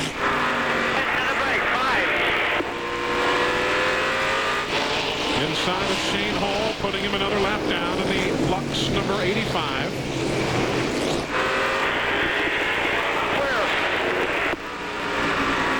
Outside of Jason Jarrett. Did you see Dick Trickle thread the needle right there? Yeah. He don't need a rocking chair. That boy's still here. Dick Trickle. I guess he's 55 years old right now, but don't tell him that. He thinks he's 23 today. And Larry, you and I were talking with Dick earlier this afternoon, so I just love being on the racetrack. He really does. This is the same car that he ran at Las Vegas. There you see him almost going underneath Randy. Through turn 1 and 2. I believe if Dick can ever get that nose in front of him, he can go ahead and clear. But as they go down the backstretch, Randy pulls ahead again. Lap 198. A NASCAR mandated caution comes up in 2 laps. Trickle is there. People in the booth are excited now. I'm telling you, folks, this is good. Dick Trickle is fighting Randy LaJoie right now. Randy is fighting just to stay in the racetrack. Randy led that lap. Caution is in the hand of Carl Simmons. He'll display it next time by. It may well be Trickle. You're riding with Dick. Let's see, they come off turn 4. Who's it going to be? I believe Trickle beats him to the line. Trickle by inches at lap 200. Caution is on the Speedway. Not one person sitting down in the grandstands right now. These people are standing and really enjoying great short track racing. And we still got 100 laps to go. We do that. We do that. Phew. Look at the fans. They are waving and clapping and cheering. That's some great racing. I'm standing. I got a nice chair, but I've been standing all the way. What's the plan now, Matt Yoakum? What is Steve Bird and Billy Nasowitz and the guys going to do on Randy LaJoie's car? Eli, I talked to them, and they said that, you know, Randy's complaining the car is just a tad loose. The bigger thing with the Phoenix Chevrolet is the car is running a little bit hot. They're going to pull the tape off the grill under this caution. Now, an update on Jeff Green. He was complaining he thought he might have had a right rear tire going down. His brother pulled up under the previous caution, looked at it and said, no, you're fine. He just thinks he heated them up when he spun on lap 117. So caution is on the Speedway. 5 laps. They will not be scored. Everybody has a chance to make their stops at a relatively leisurely pace. That's the running order with 100 laps to go. A lot of folks in Johnson City, Tennessee will tell you when you need a part for your car, go to AutoZone. The parts are top quality, the prices are low, and the people are helpful, like Gary Jennings. You see, when it comes to auto parts, folks will tell you Gary really knows his stuff. Oh, sure, they know there are other parts stores in town, but when it comes to getting the right part, the right price, and good advice from folks like Gary, there's just no place better than AutoZone. Friday on TNN Motor Madness. Business car jumping, car crashing, monster trucks. These metal mashing machines face a tough test as they duke it out in Denver. Check out this important race towards the Monster Truck Challenge Championship. Troy and Katie Haas for TNN Motor Madness. Friday night, 8 Eastern, 7 Central. Only on the Nashville Network. Tomorrow on Hot Rod TV, we'll show you how to plant the power on your back wheels with a new set of traction bars. We'll bolt on a high-performance shifter on this Mustang. Tomorrow at 4 Eastern Time on TNN Motorsports. Red Sox are back, and you're not ready. With no snow to shovel, you've grown soft and weak. What you need is Nesson's Spring Training Regimen and Grapefruit Diet. Start with stretching. Stretching's good. So are these twisty sideways things. Catchers. Reacquaint yourselves with your gear. And don't forget arm extensions. This also works with your cable remote. Now, follow up with Nesson's brisk schedule of 22 Grapefruit League games. Remember, Sox fans, spring training is for all of us. Attention port buyers everywhere. It's Michael's Sports Madness Sale now at Mutual Ford in Springfield. And here's General Manager Michael Crawford with savings of thousands. Hello, New England. You asked for more? Mutual's giving you more. Mutual's exclusive 0% financing now on all new 97 Ford Rangers and Escort in stock. Or drive a new Ford Explorer or a new Expedition for only $289 per month. Yes, save thousands now during Michael's Sports Madness Sale. Exclusively and only at Mutual Ford in Springfield. Transportation for this telecast has been provided by Ryder, the official transportation company of Opryland. Hey, have you had a chance yet to check out the new Sony Hardcore 4x4 game? That's right, for Sony PlayStations, TNN Motorsports knows that if you are a racer, you're going to like these games. 6 different kinds of handling and wheel suspensions. You'll feel the fender crunching, and heck, the game gets so real, you're going to have to scrape the mud off your TV sets. What you're going to have to do. It's the Hardcore 4x4 for Sony PlayStation. Available now. Well, what do you think they have to do, Larry Mack, on Randy LaJoie's car? Well, let's see if we can talk to Randy. Randy LaJoie, this is Larry Mack Reynolds with TNN. Can you talk to me a second? Randy LaJoie, this is Larry Mack Reynolds, TNN. Can you talk to me for just a second? I guess he's not talking or we're not transmitting, Eli. One of the two, but nevertheless, they had a good bit of work to be done there. And there's Randy as he rides around in the Phenom machine. Again, these laps are not counting. All of this caution, you'll come back under position. I think we got Randy ready to go now, Larry. Let's pick up the mic again and see. Randy LaJoie, this is Larry Mack Reynolds with TNN. Can you talk to me?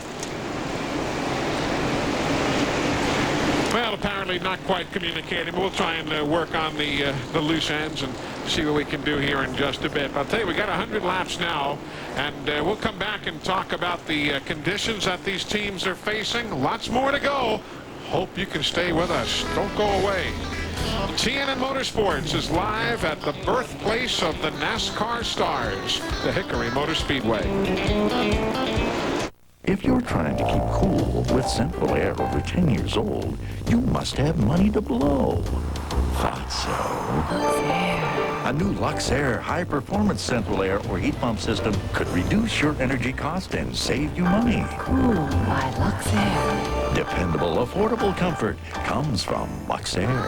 We come inside, we're cool. Call your Luxair dealer and catch the NASCAR 99 Luxair Chevy in all the Busch Grand National Series races. I didn't see it. I wouldn't believe it.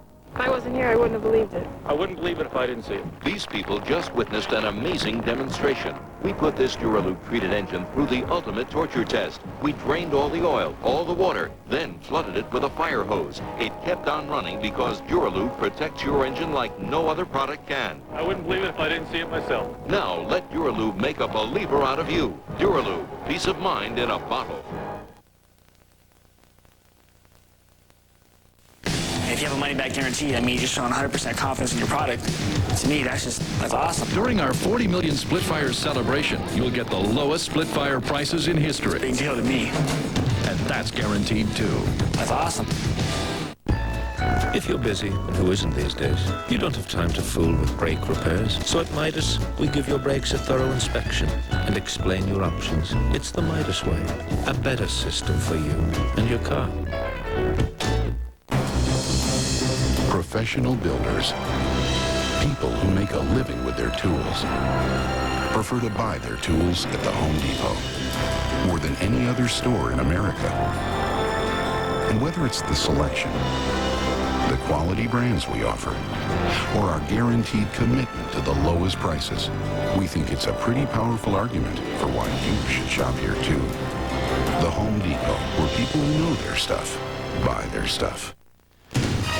Today's exclusive TNN coverage of the Galaxy Foods 400 is brought to you by the Home Depot, where low prices are just the beginning.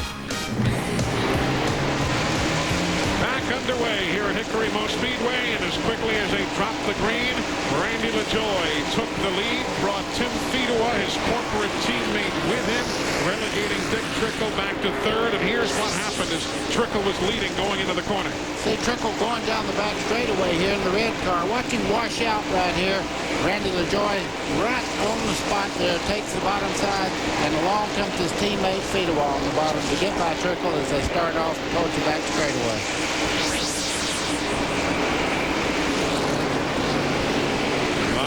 Traffic for some of the teams working off the corner, but not so for LaJoy for the time being. There's some of the traffic. You've got Green and Buckshot Jones. That is 6th and 7th right now. Buckshot's got it. Jeff Green wants it. You know, Eli, just before we had the break just a second ago, we thought that Randy LaJoy was extremely loose. We talked to his crew chief. He said he wasn't going to do a lot to the car. He burned the right rear up trying to get by this car, Jeff Green, number 8. And you know, that's a good thing about the way they pit these cars. You can sit there for 3 or 4 laps. You don't have to make spur-of-the-moment decisions. You can look at your tires and maybe make adjustments while you're still sitting there, where if it was a normal pit stop, you don't get to look at your tires till the car's already back on the racetrack. We're at lap 212. All of those machines on the lead lap. That is 5th, 6th, 7th spot up for grabs. Jeff Green on the move. On the bump. He's giving Buckshot a little shot there going in the corner. Jeff Green got into it pretty good there, but you can see Buckshot Jones does not get rattled very easily in the double zero. Unscheduled stop, Phil Parsons. We're riding with him down the pit lane. That's an unscheduled stop for Phil Parsons now at lap 214. That's your second place man in the point standings. Matt Yoakum, what was the problem? Phil Parsons came in just for a quick stop. What happened during the caution, they put a piece of screen over the front grille that had been knocked out. Well, out of the few green flag laps we've had, that screen had already started to come off. It was about to fly off, and it came in to stop, and then we got to spin it turn 2. We do, as Buckshot Jones goes around. Jeff Green was right there with him. Caution is on the Speedway, lap 217. Oh, there goes that faulty windshield wiper deal again, but it looks like not a funny situation, though, for Buckshot. Eli, that spin started 3 laps ago. You can see Jeff Green hammering just a little bit on Buckshot Jones there in the double zero. Finally, it was deadly. Here it is again. Let's Go back a few moments. There you see they come down the front straightaway. Jeff Green gets to the inside of Buckshot. There you see Elton Sawyer in front of Buckshot. Jeff gets under him. Buckshot kind of just come down on him right there. Jeff so there really Green wasn't no place for below Jeff the to yellow go. line there. He had the left side wheels all the way under the yellow line on the inside, the flat part of the racetrack. He really didn't cause that. So we are under caution, lap 217. Caution for the 12th time today. Randy LaJoie's bunch continues to lead here at Hickory. Get a grip on it. Tools that built the USA. Get a grip on it. Then you can be the best today. Yeah. When you grip on it. When you need a grip on life's little challenges, get a grip on Channel Lock. In Floyd's Knobs, Indiana, people drive for miles around just to see Don Ballard. Because when it comes to car repair, well, there's not much he can't fix. You see, Don's the type of guy who believes that doing a job right and saving money go hand in hand. So he begins each job with a trip to AutoZone. Sure, it's a 20-mile drive. There are other parts stores along the way. But for Don, when it comes to getting the right part for the right price, there's just no place better than AutoZone.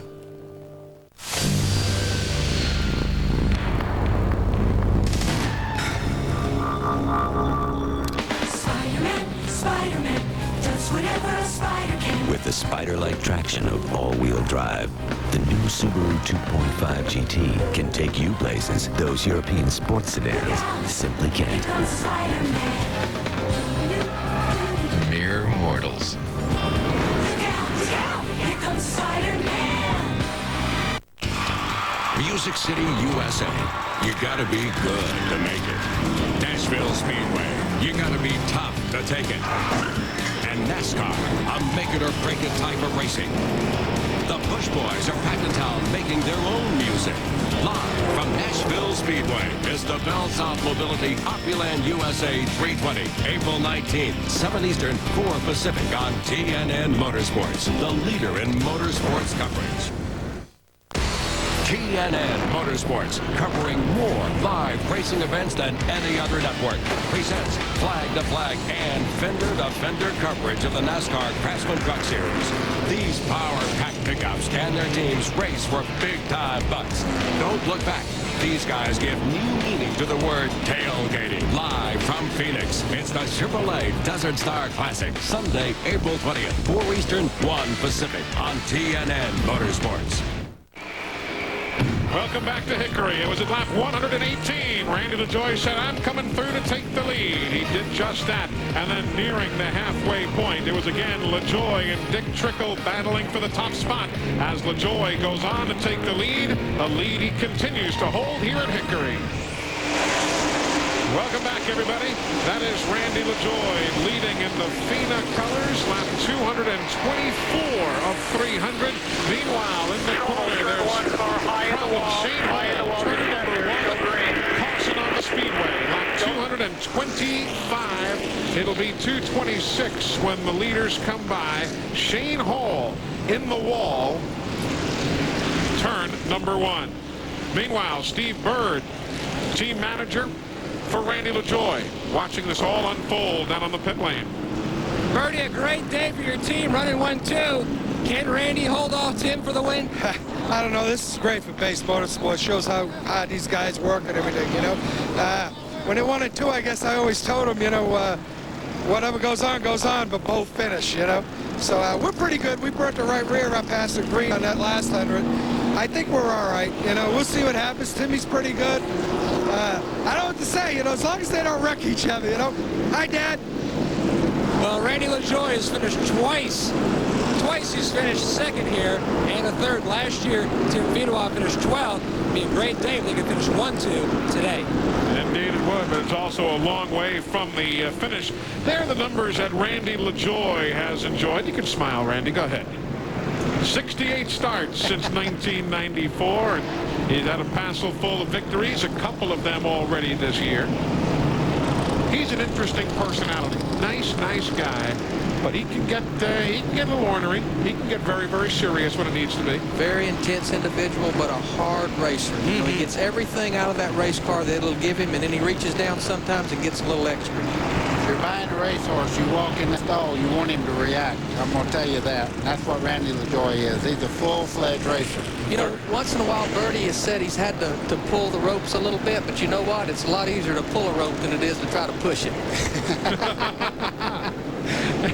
Good line right there. That's Larry McReynolds who shares the thoughts as the field. As you hear, getting the one to go signal. 71 green laps to the end. Watch your bands, clean up your tires, outside traffic, NASCAR. That's the spotter just relaying the pertinent information. That's Chip Warren, one of the NASCAR Busch Series officials with the stop-and-go paddle in hand as he directs traffic at the end of the pit lane. Lap 228 on the board. You heard the spotter tell him to clean those tires up again. Once they've run these tires under green flag conditions and slowed down under caution, it picks up rubber, and it'll make the car feel pretty ill when that rubber comes out.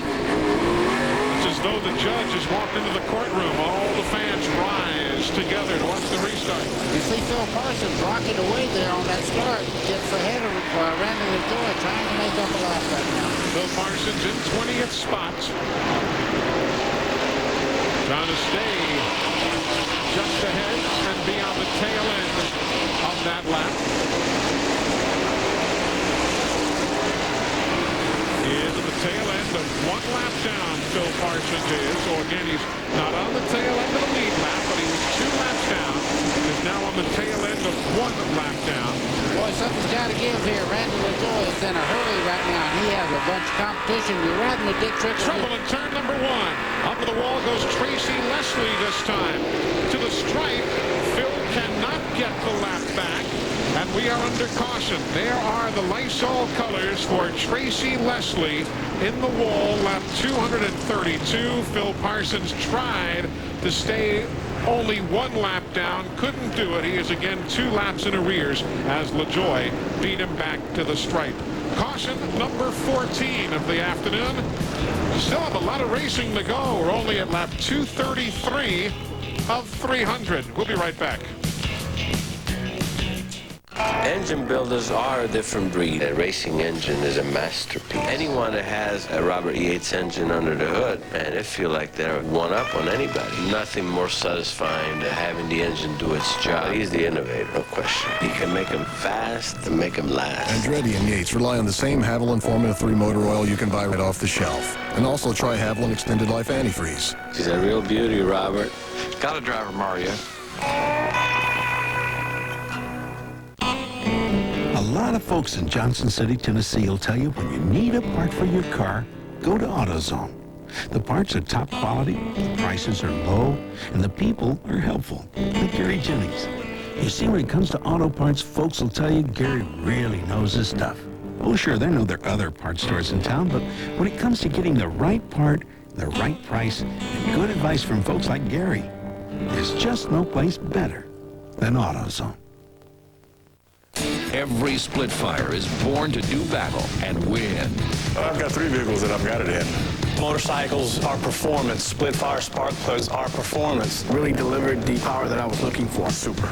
Just great. Definitely just a lot better plug. All the difference in the world. You put the plugs in. If it doesn't meet your expectations, you get your money back. During our 40 million Splitfire celebration, you'll get guaranteed Splitfire performance, and you'll save $1 on every plug. Hurry, it's a limited time only event. I helped my dad build this place. Well, help. I was so small I could barely swing the hammer. But he taught me a lot about tools. He used to say, you can buy cheap tools every couple of years. Or you can buy Stanley once. Since 1843, a company from New Britain, Connecticut has been helping people do things right. Stanley. I even take my tape roll fishing. Well, that way I'll know how big a story to tell. There you see the remains of the Lysol Pontiac as the Hensley team will survey the damage. There you see Tracy Leslie moving away. He's talking with Jeff Hensley. Hensley is with Hubert Hensley, the owners of that racing team, and they're discussing together what transpired. So Tracy Leslie out of the event along with Mike Olson, Tim Bender, and Jerry Robertson.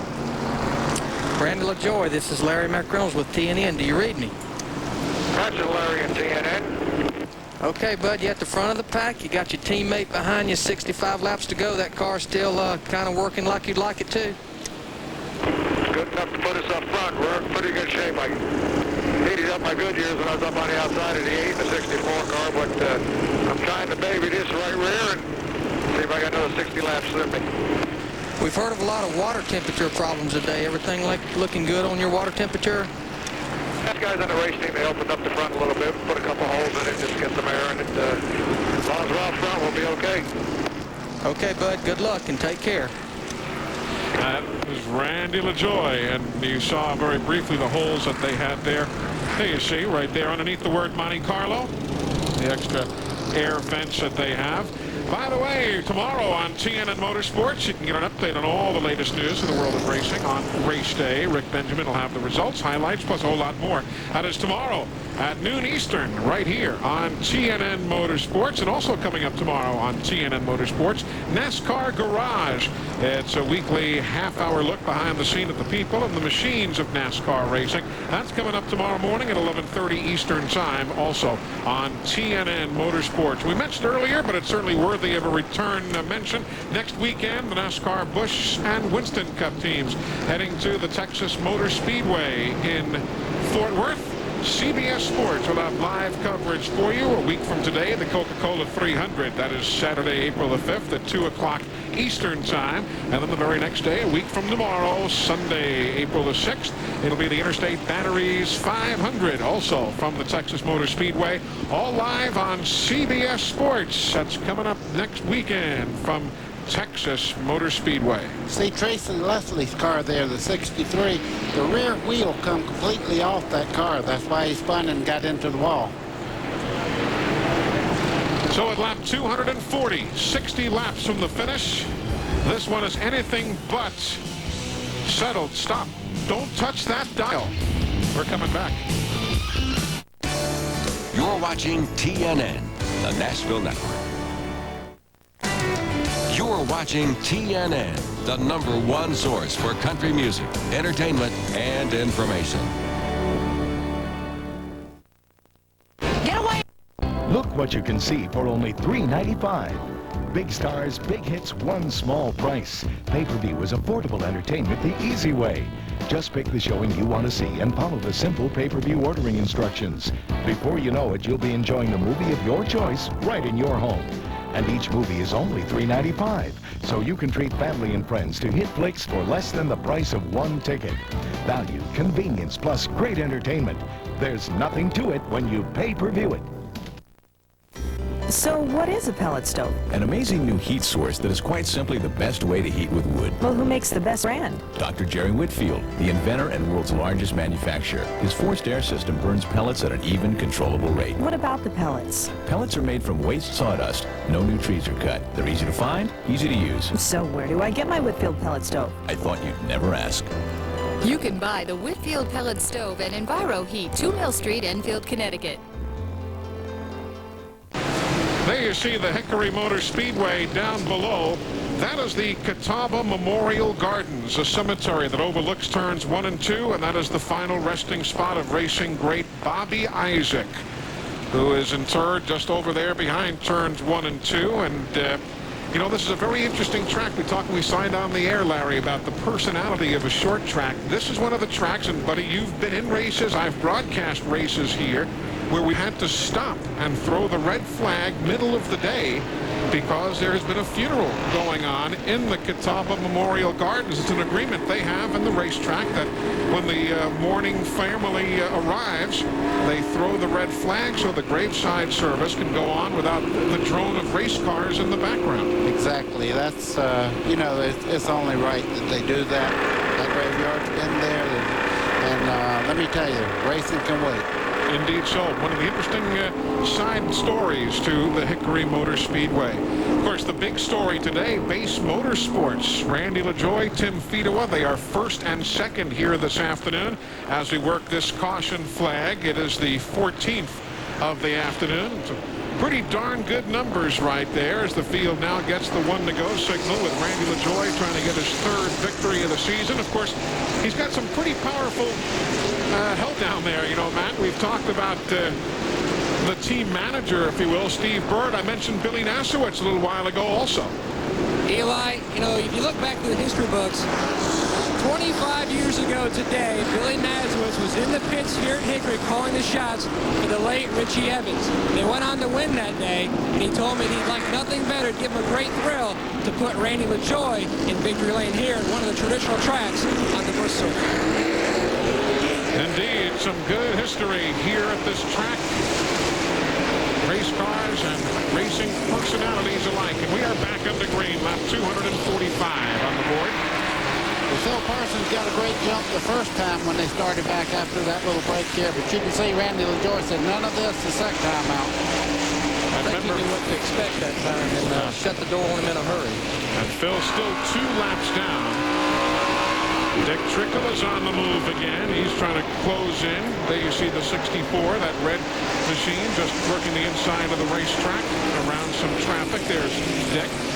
The 43 not on the lead lap, Dennis Setzer, but the man 36 is Todd Bodine. He's squirrely off the corner there. Todd Bodine, you can see his car's in very, very good shape. He hadn't really hit anybody today. He's leading in the point standing. I'm sure he just wants a great finish here today at Hickory. Now, we bragged earlier on number 57, Jason Keller. There he is, closing even up, but more on the leaders now. Keller has picked up a ton of positions today, 17 spots that he has picked up, and his car is remarkably clean, which is a heck of an accomplishment at any short track. The thing about it, he's got a good race car, but at a track like this where it's so hard to pass, the closer you get to the front, the harder it is to get by the next car in front of you. Indeed, but the Slim Jim bunch doing well. If you're a Tracy Leslie fan, he is back on the racetrack now, many laps down after the accident of earlier. Jeff Hensley and the boys have worked on the Lysol team car to get it back on the Speedway. That's a good 6th place battle right there between Jason Keller, the 57, Jeff Green behind him in the 8. Mike McLaughlin in the Royal Oak charcoal car, number 34, having a super run today. It's been a bit of a touch-and-go start to their 97 season, having a good run today. You know, you talk about all these cars. We've run 250 laps, and we still have got 18 cars showing on the lead laps. Of course, a lot of cautions will help in that.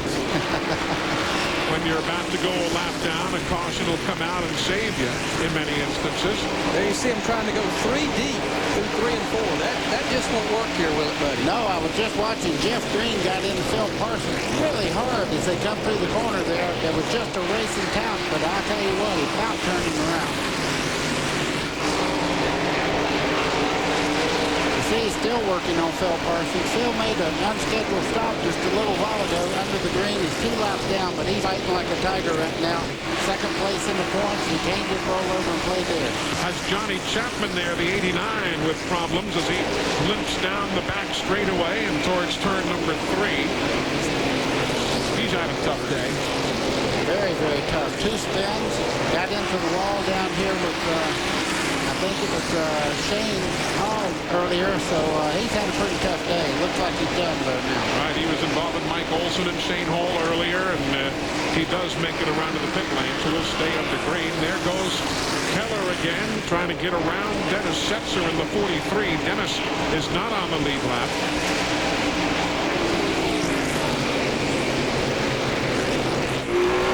Good scramble for a spot. That's for 6th.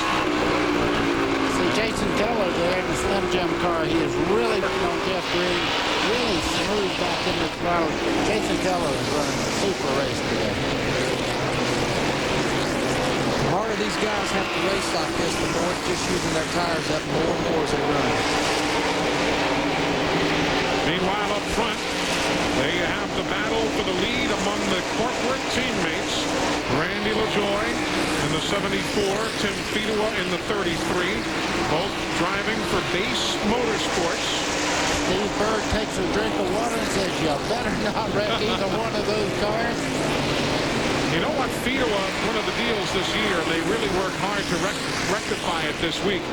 Very honestly, they just didn't get really good pit stops in the first few races this year. It was really a major problem. And Tim said the guys practiced pit stop all week long.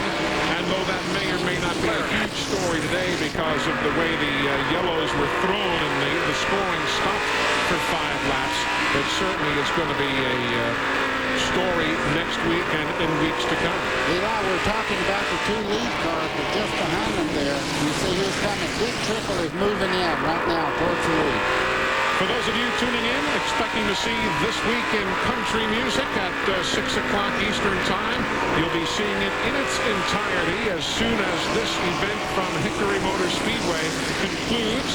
They are down to the final 36 laps of the Galaxy Food 300. So again, This Week in Country Music in its entirety as soon as we crown a winner here at Hickory. Larry, it looks to me like Big Trickle may have this car set up for long runs. The further they go, the better that car works. And right now, he's moving in on the front 2 cars. He took the lead with just a few laps before the 100-lap mark a while ago for that competition yellow. He's working. His car is really working through the middle of the corner. Fido's car is working good through the middle of the corner, but Joy's just got enough bite up off the corner that he pulls those guys just a little bit up off turn 4. They're pretty much nose to tail right there as they go down the front stretch. Meanwhile, old Todd Bodine just championing along in 4th spot right now. Another very consistent run for him as the leader of the NASCAR Busch Series point standings. I'm going to speculate right now that that loose condition that Randy LaJoy has is coming back because he's actually holding 2nd, 3rd place up. They've got about 70 laps on these tires, and you know it's about this time in the 2nd segment that his tires really begin to go away. It was, exactly. Lap 269. LaJoy the leader. Feeder was 2nd. Trickle is 3rd. Todd Bodine is 4th.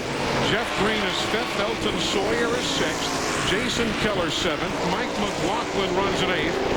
You've got 9th spot going to Mark Green. And 10th, a good run for Randy Porter. Well, and now 2nd spot. Oh, and there's trouble on the main straightaway. Randy Porter with a lot of smoke from behind his automobile. Everything happens at once and gives 2nd spot to Dick Trickle. Dick Trickle moved the 33 car out of the way there. He just touched Fiedler just enough to get him a little bit sideways, made that move in the 2nd. Todd Bodine is now moving in, trying to make that pass too.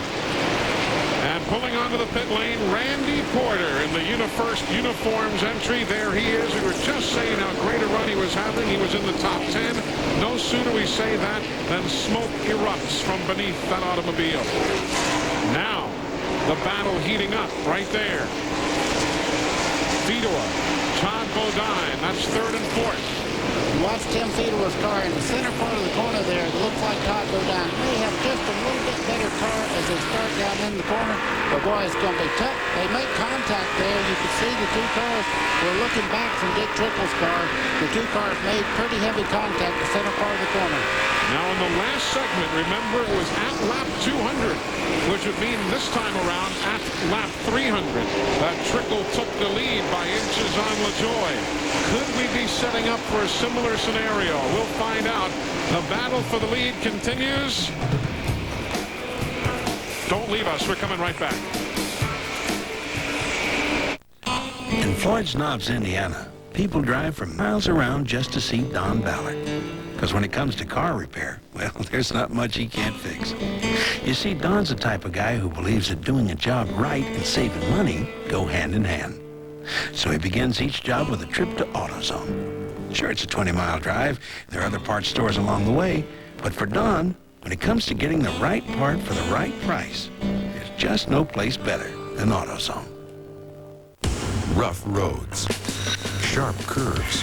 To keep a firm grip on roads like this depends upon your shock absorbers. Look, with a worn-out shock absorber, the wheel leaves the road. But with a new Monroe Sensitrack shock absorber, your tire holds the road. With Monroe Sensitrack, even the most demanding road feels safer.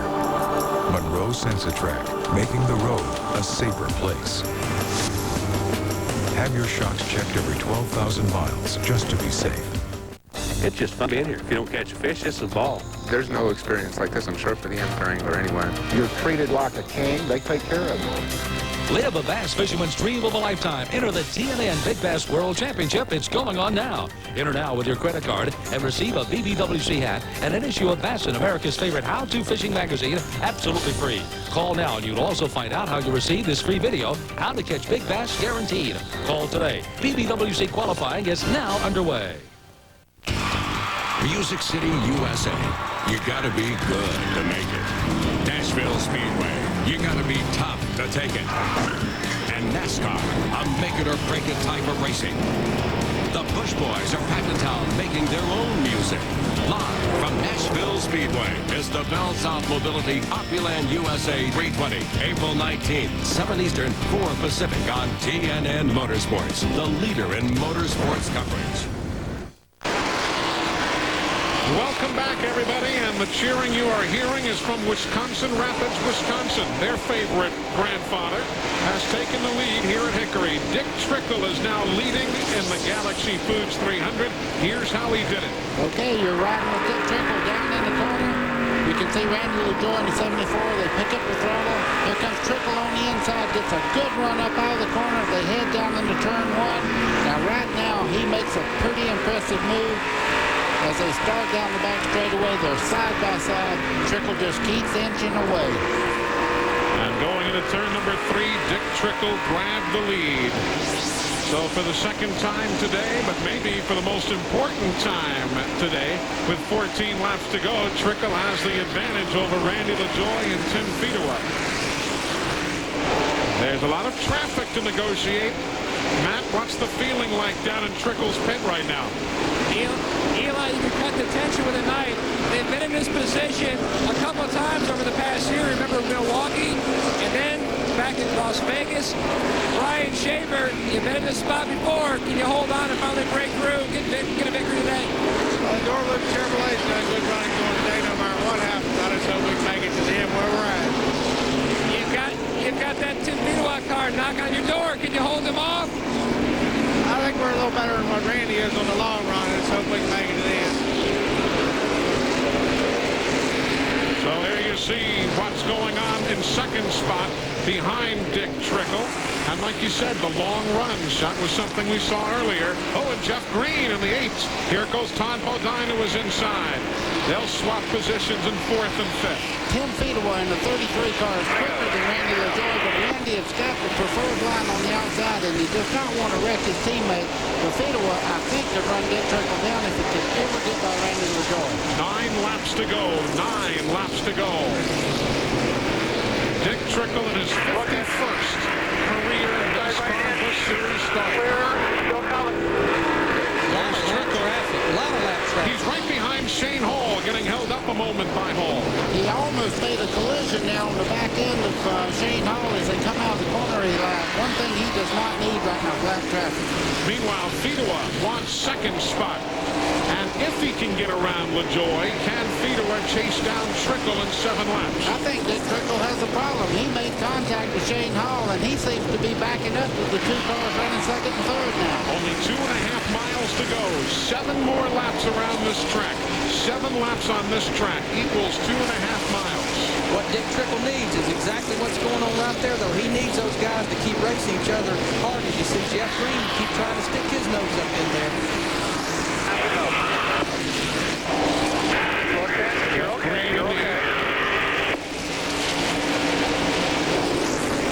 Lap 295. Buddy, Jeff Green's car's not working too bad right now. He's trying to make a move on the outside there for 3rd spot. He's not going to get the inside. If he goes around, it's going to have to be on the outside. He'd have to have a bulldozer to go by on the inside. Look at Jeff Green now making a move on Tim Fedewa down the back straightaway. That would be 3rd spot. You're also watching there 5th and 6th place. Now back up to Fedewa and Green. Behind 2nd place, LaJoy. I can tell you this, Dick Trickle made contact. Once he found out he didn't have a tire problem, he has checked out right now in the lead. But look at his great race for 3rd. 2 to go this time. 3 more times around for Dick Trickle. You know, a year ago, he had the best car here and lost an oil pump belt.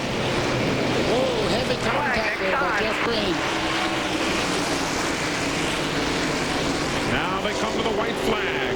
Dick Trickle, who finished third in May of 1996, and second just a couple of weeks ago in Las Vegas here on TNN, is trying in his 51st start to win his first NASCAR Busch Series race. Dick Trickle and Shoemaker Racing Team going to victory lane.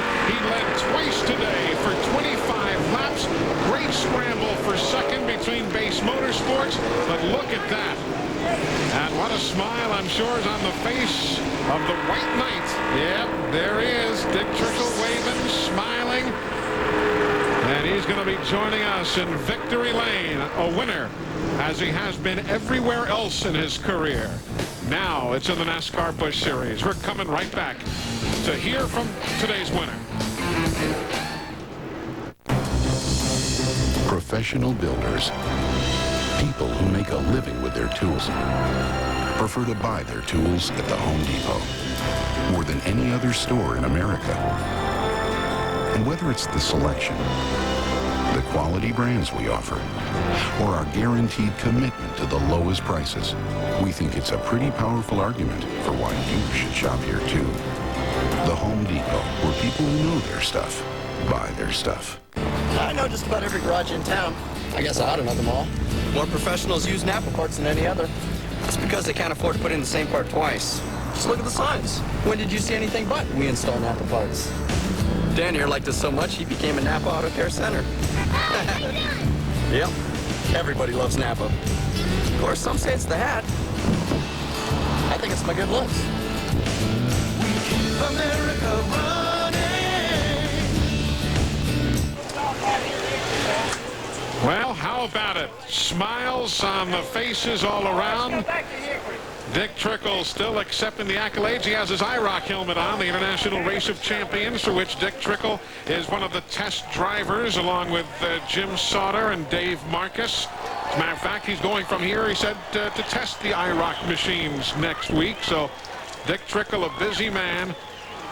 Crowd is just eating it up. I mean, this has been such a pop, and they may still love Randy LaJoie and Fido and Green and Bodine and all the rest. This, though, is a hugely popular victory, and then Dixon, no rush. He's going to savor this one. 51st career start. He'd won a couple of Busch poles, 3 Busch poles, actually, but this is the first win, Matt Yoakum. Well, Dick, you said the hearing may be messed up, but boy, the driving sure is. Congratulations. 51 starts, finally, your first. Well, you know, I think a guy run 50 races, you ought to win one, you know. And I haven't run a lot of Busch, but I got to give a little credit to the dirt little people, you know, Sonny and Mark out there, you know, because they fund us. And, you know, Brian, the crew chief, and, you know, LW, Ted, you know, Jake, all the guys on the crew, you know, Chris.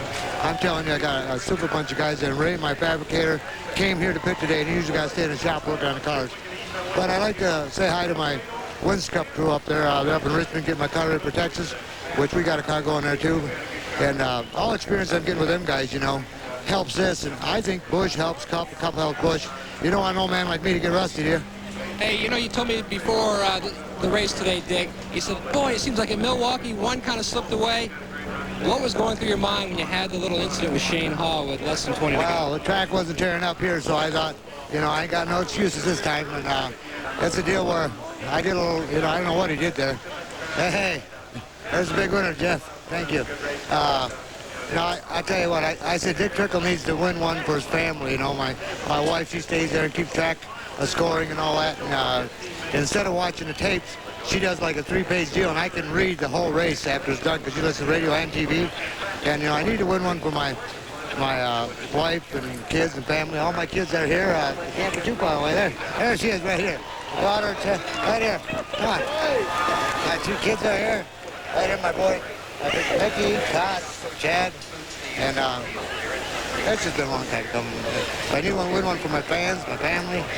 They stuck with me through thick and thin, you know, and I need to win one for Dick Trickle. Hey, Dick, you know, you started the day 6th in points. You're going to take over 5th. You hadn't planned on running the entire schedule last year. Looks like you guys are going to be maybe running for the points now.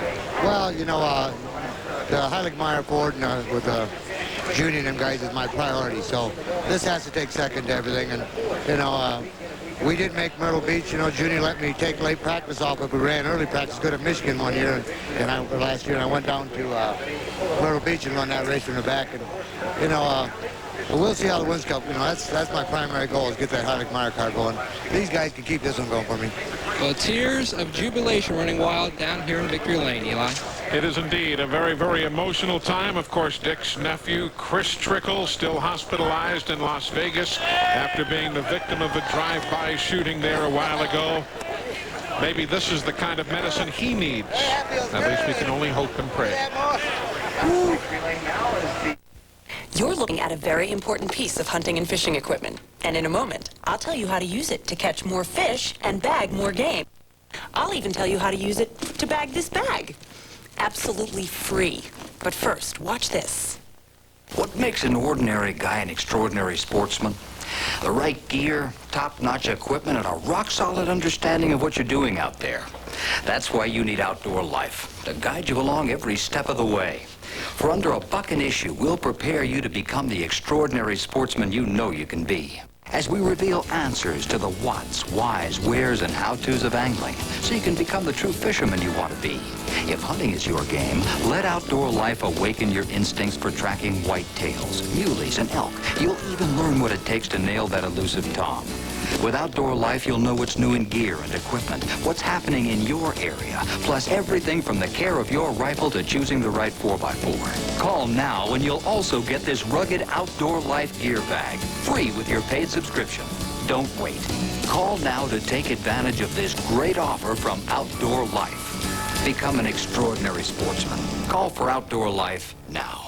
Yes, all you need to become an extraordinary sportsman is your telephone. Use it to call Outdoor Life right now. When you do, you'll not only get 12 issues of Outdoor Life for less than $1 an issue, you'll also get this terrific Outdoor Life camo gear bag. It's big, tough, lightweight, and even water resistant. There's an adjustable shoulder strap and plenty of secured pockets for your valuable gear. And it's free with your paid subscription. So come on, don't let this high-tech piece of hunting and fishing equipment go to waste. Pick it up right now and call toll-free to get Outdoor Life and become an extraordinary sportsman. Call this number right now for 12 big issues of Outdoor Life for under $1 an issue. Plus, get the great gear bag free with your paid subscription. Call now. It's just fun being here. If you don't catch a fish, it's a ball. There's no experience like this, I'm sure, for the amateur angler anywhere. You're treated like a king. They take care of you. Live a bass fisherman's dream of a lifetime. Enter the TNN Big Bass World Championship. It's going on now. Enter now with your credit card and receive a BBWC hat and an issue of Bass in America's favorite how-to fishing magazine absolutely free. Call now and you'll also find out how to receive this free video, How to Catch Big Bass Guaranteed.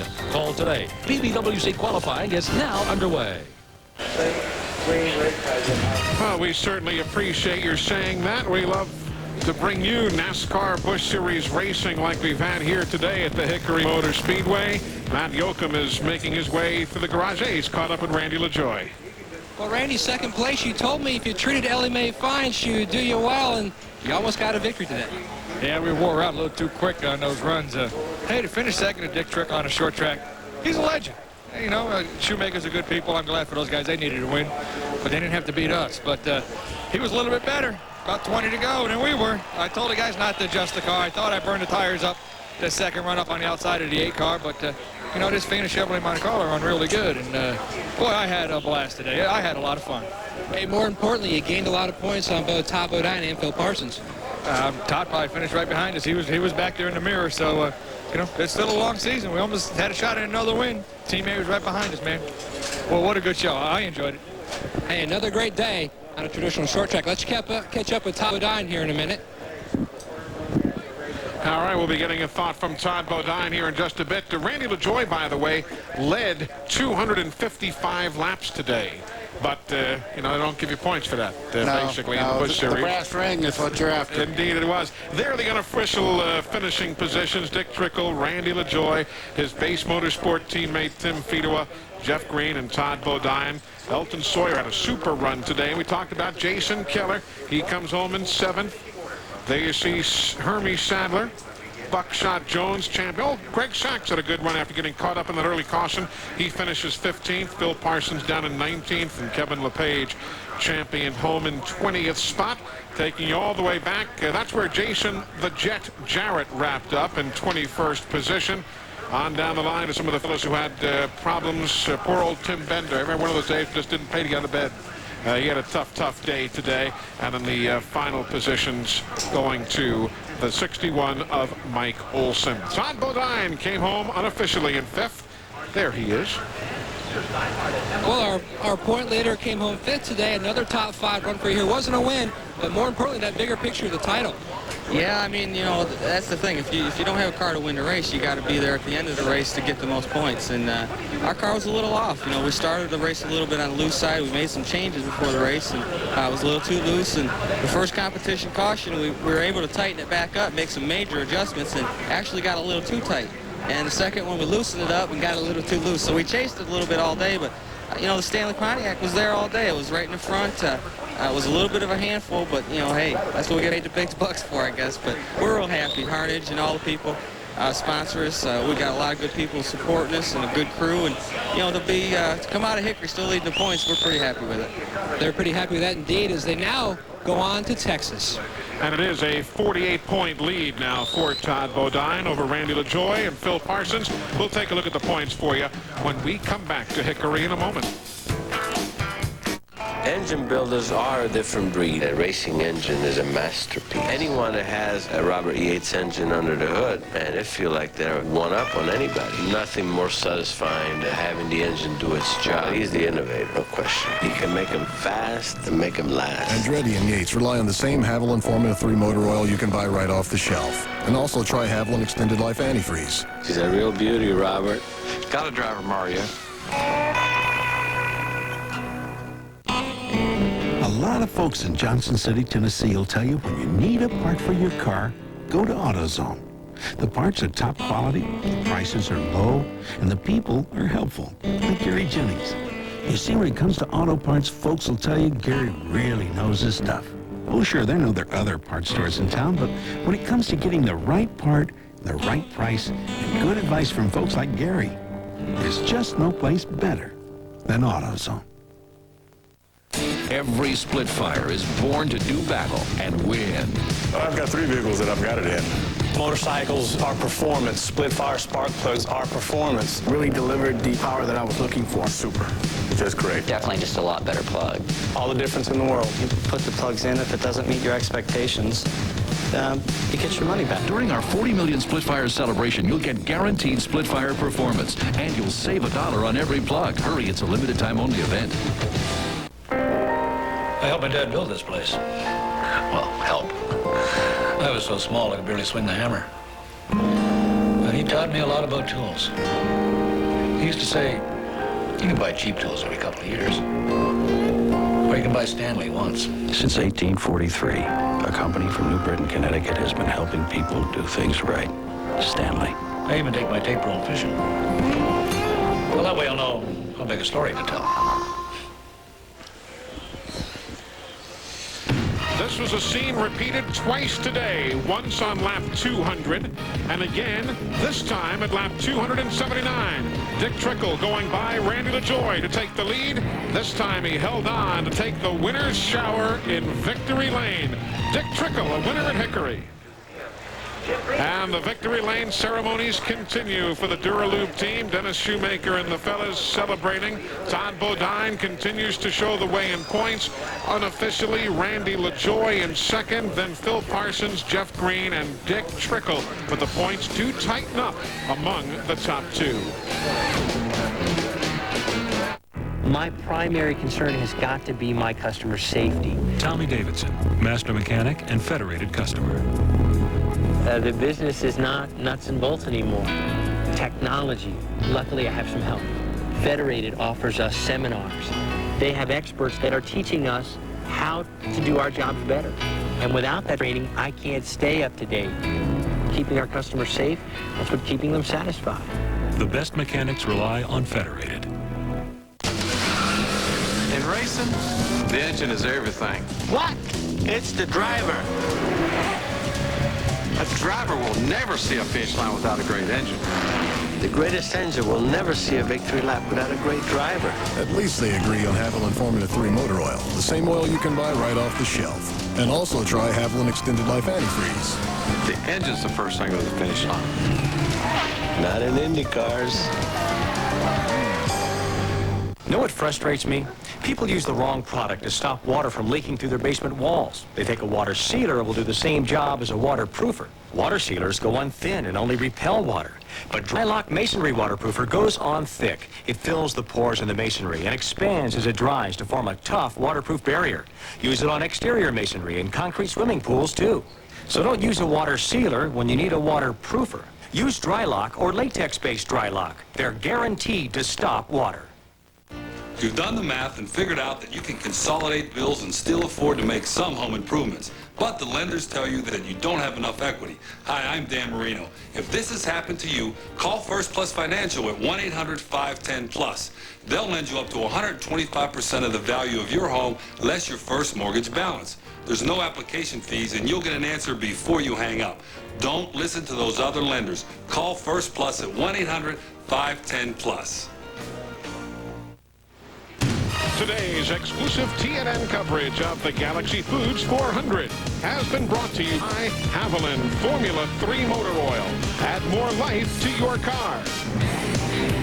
And by Federated Auto Parts Stores. Professional advice, brand name parts. So Dick Trickle is in victory lane with his whole family and the crew and a very, very happy bunch of guys from the Duralube racing team.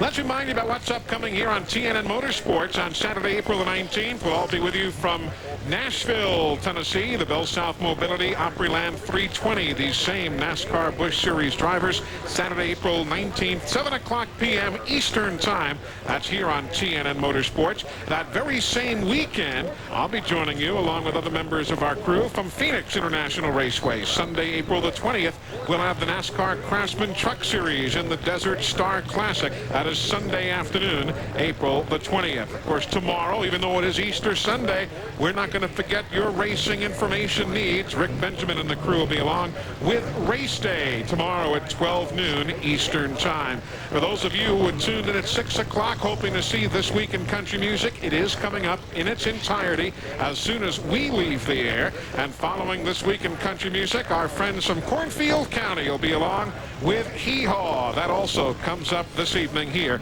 on TNN. Well, quite a weekend. Happy Easter, guys. Have a good time tomorrow with the family. You do the same thing. The voices of Larry McReynolds and Buddy Baker. Matt Yoakum was down on the pit lane today. I'm Eli Gold. We thank you so much for joining us. And, of course, a big handshake and congratulations all around for Dick Trickle, who continues to be, without a doubt, America's winningest race car driver. Until we talk next, you have a great Easter weekend with the family. For the whole bunch here at TNN Motorsports, thanks for joining us at Hickory. We'll see you soon. So long from the birthplace of NASCAR stars.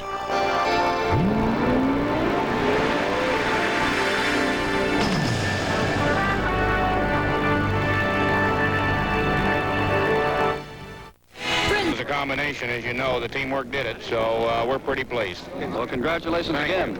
And Hap Sharp, you're talking here with Roger. You're the one that started out in this car, although you're not the one that wound up. What happened? Well, when I saw that Roger was out and we were still in contention, I thought probably he was faster in the dry, so I came in and let him have it.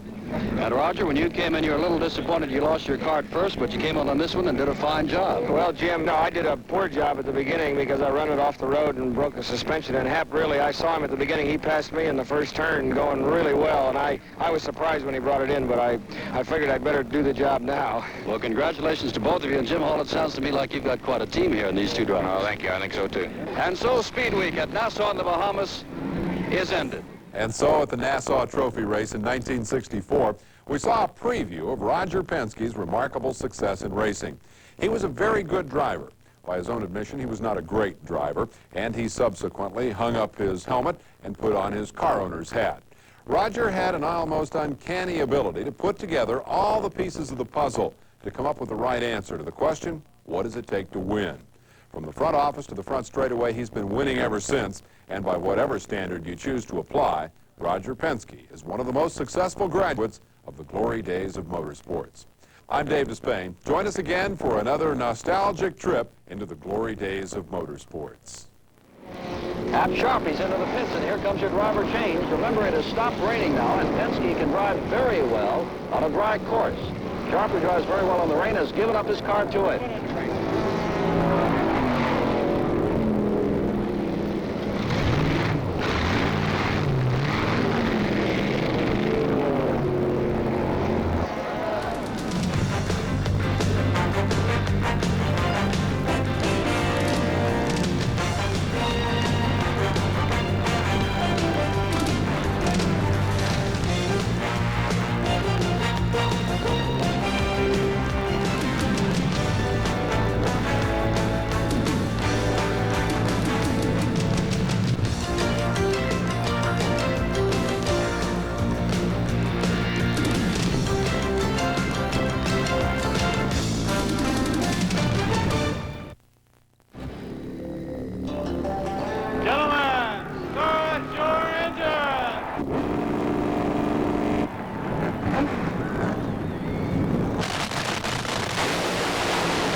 Coming up on RPM tonight, the rain washed out qualifying on Friday, dousing some drivers' hopes. But they'll be racing in Hickory. The Busch champ climbs in the driver's seat to give us some knowledge. I think I passed 30 cars, and there's only 12 cars in the race. I go forward, and I go backwards, and I go forward. The F1 stars keep moving forward as they look for the right formula in Brazil. The right formula has been tough to come by in the IRL. We'll talk to one of their top men. So keep your tires warm, stay the course. Picking up the slack on RPM tonight. It's next.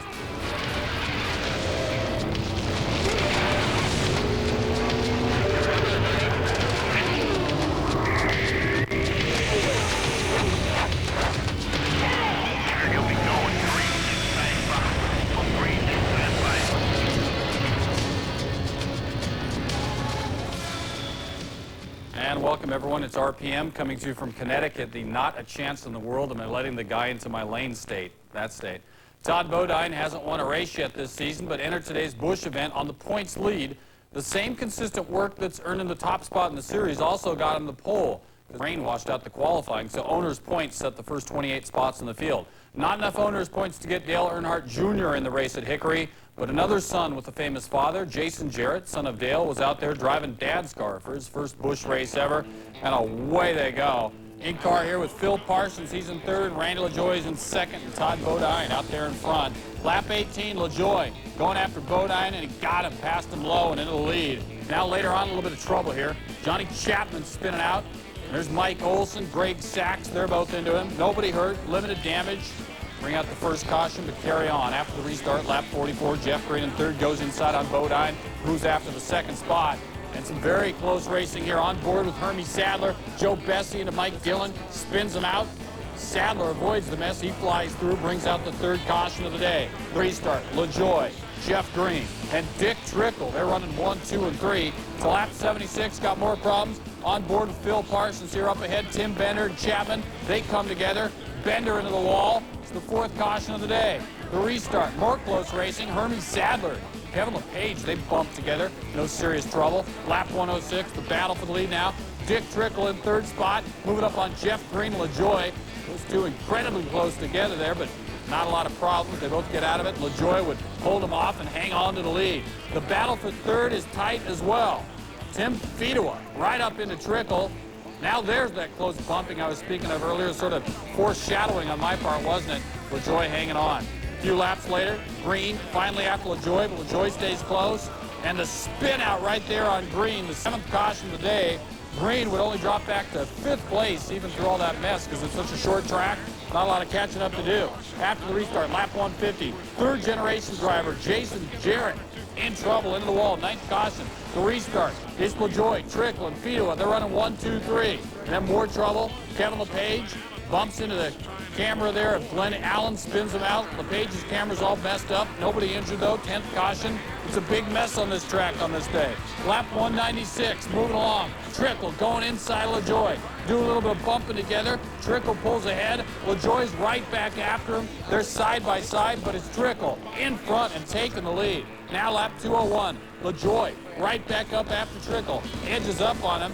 He and Tim Fedewa go flying by, and Trickle back into the third spot. To lap 217 now. Buckshot Jones moving through on Jeff Green. Green spinning him out, though. The 11th caution of the day. Cheech and Chong involved there. Late in the race, Trickle trying to re-grab the lead. He's after LaJoy. They're bumping together, and now it's Dick Trickle to the front. Got the lead and didn't look back, except in his rearview mirror to see if anyone was coming. Dick Trickle in front. His first ever win in Busch racing. 51 tries to get that win. Randy LaJoy ran a hard second, and Tim Feeder was up for third. 4 Chevys at the front until Todd Bodine in 5th place in his Pontiac. Here's your second 5. Elton Sawyer and his Ford Thunderbird comes in 6th. The only 4 in the top 10, as you see presently, or not. Again on those top 5. No, here's the 6 through 10 that we want to show you. Elton Sawyer and the Ford Thunderbird, as mentioned, the only 4 top 10. Sawyer followed by 4 more Chevys, Keller, Sadler, Mark Green, and Mike McLaughlin. Marlo Klain, she does a lot of kart reporting, but she likes these guys too. She's with the winner, Dick Trickle. One of the more popular drivers, your very first win in Busch Grand National. How does it feel? Well, I run 50 races. This is my 51st race. I thought I got to win one of 50 races. You know, I just got to give Durloop, you know, all the guys, you know, Brian, the crew chief, Dennis, the car owner, Dennis, they've just been working with me, you know, and that's what it takes. You know, we're going to win one with that Winston Cup Hilux Meyer car, too. Tim and Randy were racing behind you. Did you feel like that gave you a better shot at the victory? I thought for a while, they were racing ahead of me until I passed them. And then afterwards? No, I had a better car in the long run, you know. And that's the start, you know, they're going to run all over me, so, you know, I tried to stay ahead of them, but I knew I couldn't do it, and I thought, well, I'm going to save my tires. I'm going to keep the car nice and cool. And I know it runs good the last 25 of the run, so I'm going to charge up there and see if I can't win it at the end. And, you know, I had the car to do it. You know, all I did is go with. You know, I got to give the crew the most credit. What are you going to do to celebrate? Well, we're going over to my daughter's place. My kids are here. Come on, get in here. And ESPN too. Kids in here. These are my kids. Come on, Vicky. Anyhow, she makes supper tonight. We got a bunch of friends over. We thought this was an early afternoon race, or she did, and she had a big party for our friends and family for tonight, so we're going to have a party at my daughter's place, I guess. All right, Dick's going to have a big party. Back to you in the studio. All right, thanks, Marlon. Congratulations to Dick. I'm going to call Dan Patrick and Keith Olbermann collect. In 278 previous races on the Winston Cup and Busch Circuit, also known as previous there, Trickle could not get a win in those 278 races, despite earning more than $3 million. Saturday, his 51st Busch Grand National start, and he gets the win. He started 228 Winston Cup races now, never finishing better than third. The F1 star. Good morning, Stephanie. Good morning. Show at the Hickory Motor Speedway. Around 40 cars showed up to try and make the event, where one NASCAR favorite proved that you're never too old to win. After only about an hour's worth of practice on Friday, rain fell the rest of the day and washed out qualifying, meaning the small 31-car field for the Galaxy Food Center's 300 was set based on points. That was bad news for Dale Earnhardt Jr., who had hoped to qualify for his second Busch race, but had no points to pull from. And it was good news for Hickory native Jason Jarrett, who was trying to make his first ever Busch Grand National race and got in on his father Dale's car owner points for the number 32. On Saturday, the weather was perfect for racing, and Jarrett lined up 28 behind points leaders Todd Bodine and Phil Parsons, who led the field to the green. Bodine led the first several laps, but it didn't take Randy LaJoy long to get by in the Fina Chevy. The short Hickory Bullring lived up to its reputation of being tough on cars, with 14 cautions flying before the day was done. 2 of those were mandatory yellows for pit stops, since the pit stalls are so close that green flag stops can be dangerous for crewmen. With LaJoy in the lead, Jeff Green moved his way to the front to challenge the leader. The 2 drivers put on a great side-by-side battle for a couple of laps before they touched, and Green got the worst of the deal. A later incident, Buckshot Jones dropped him back a few more spots, but in the end, Green rallied to finish 4th. With green gone, LaJoie's next challenge came from Dick Trickle in the Duralube Chevy. They also battled side by side, with Trickle getting by for a few laps before LaJoie took it back, taking teammate Tim Fedewa with him. In the closing laps, it looked like LaJoie was going to have his hands full with his teammate, but then with about 20 laps to go, Trickle got back around them both, and at 55 went on to collect his first Busch Series win. Well, I tell you, the 50 races to win one in Busch. I haven't run that much Busch, but I just got to give Duralube, Sonny and Mark out there for financially sponsors with the money it takes to do the job, because that's one big thing. And then Dennis, the crew chief, or Dennis, the owner, Dennis Shoemaker, Ryan, the crew chief, and all the guys, I'm telling you, they work real hard for me. And I'm telling you, we're after winning one of that Hickory Mile Ford and Winston Cup too. Trickle's got a lot of experience on these little low racetracks. Hell, he probably built this place back whenever. And he saved his tires a little bit better than I did. And we wanted to make a chassis adjustment after that second run, and I said, no, I think I used it up on the outside, but damn, should have made an adjustment. But what a great race. I had a great time. It was just a good car, the last practice we were okay, but we really thought we were missing something, and we were the same way the last couple weeks at Vegas and at Darlington, and we done little changes, but this week, man, we said we're going to go for it, and we changed a whole bunch of, Steve Bird, Brian Smith, and Butch Enders got together, and me, and we sat down, and we changed a lot of stuff, and we were going to either go real fast or go real slow, and it ended up working for us. Jarrett also got a taste of Busch racing at Hickory in his first outing. He got into the wall trying to pass on the outside, but still held on for a solid 21st place finish. Not knowing exactly the line to take, when to pass somebody in these cars, and how hard I'd get under them and maybe get myself pinched off a little too much, and I actually give them too much room. But I got up on the outside there trying to pass the car, and probably got a little bit too brave, but I was that confident in the Hudson Technologies Ford, and I guess that's going to happen sometimes. He did a really good job all day long. I was very impressed that he could work the traffic as well as he did and run as fast as he did really throughout the day. Made one slight mistake that we all make, and that's how you learn, and that's what this is about. And he was trying to make a pass on the outside and got a little too high and too hard, and that's what it's about. But he did a good job even after that, so very proud of him, and we're getting ready to go to Nashville. While Trickle was busy winning races on the Busch Grand National side, his Winston Cup team has been spending some time trying to turn things around after failing to qualify for last week's show in Darlington. And that was just part of the news going on this week in the NASCAR world. On Thursday, officials of the Highland Myers race team announced that crew chief Bob Johnson has been released. Johnson oversaw the team from his home in North Carolina, and a statement said that the team was looking for someone who could be on site at the shop in Richmond, Virginia. Speaking of shop... And it looks to me like this buggy really handles well through the sharp corners and through the very rough rhythm sections. It doesn't look like it has as much horsepower as maybe some of the other guys, but he makes up for it in the short, rough parts of the course. Another factor we have to take into account in short course racing is track conditions. For example, today the Class 9s were following the big heavy metal trucks, and they really chew up the course, Larry. But the next time out, these guys may have a smoother track, which would play into the hands of another driver. Well, of course, they groom the track after every 2 or 3 races. You're right. They didn't do it after the last race, so the course is much rougher right now than it might be at some other time, and it really gives them a much more difficult racetrack to race on. Here is the battle with 913. That's Joe Wucke. He is a lap traffic, and beside him, trying to get around him, is Aaron Hawley. And Hawley just trying to hold on now for second place because he knows there is race leader Tommy Bradley with only 1 turn yet to go, and he looks square at the checkered flag. So Tommy Bradley from Las Vegas, Nevada takes the opening round here in Class 9 action at the Chevrolet Off-Road Winter Series, and he'll pick up the 20 points that go with the first place win. And a great run for Tommy Bradley, and hats off to the Bradley Racing Team and to his crew. Here's the final results behind Tommy Bradley and Aaron Hawley. It was Wes Elrod, then Corey Witherill, and Larry Gourley rounding out the top 5.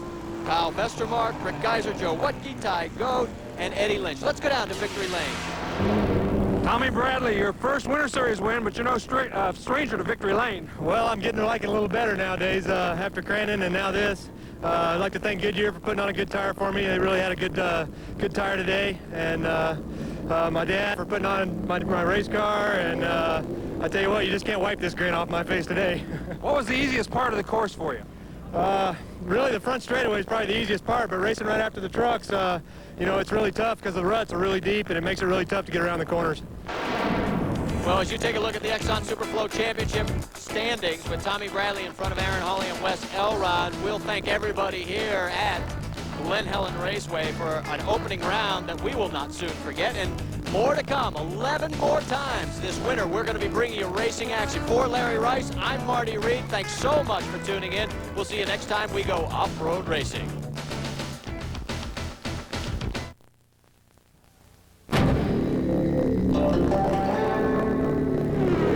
Gentlemen, start your engine!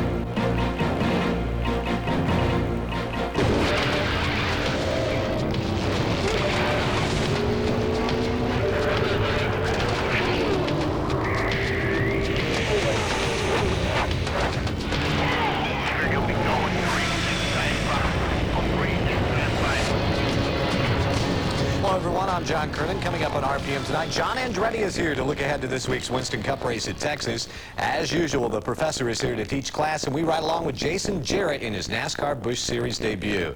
But first, Dick Trickle's NASCAR Winston Cup team continues its search for a new crew chief. A team spokesman says they hope to name a replacement for Bob Johnson by Wednesday of next week. That means Trickle will call the shots from the driver's seat this weekend when NASCAR visits the brand new Texas Motor Speedway.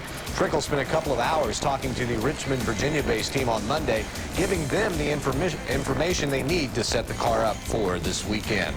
Trickle also calls the shots in his Dennis Shoemaker-owned Busch Series car, and we saw that pay off big time Saturday afternoon in Hickory.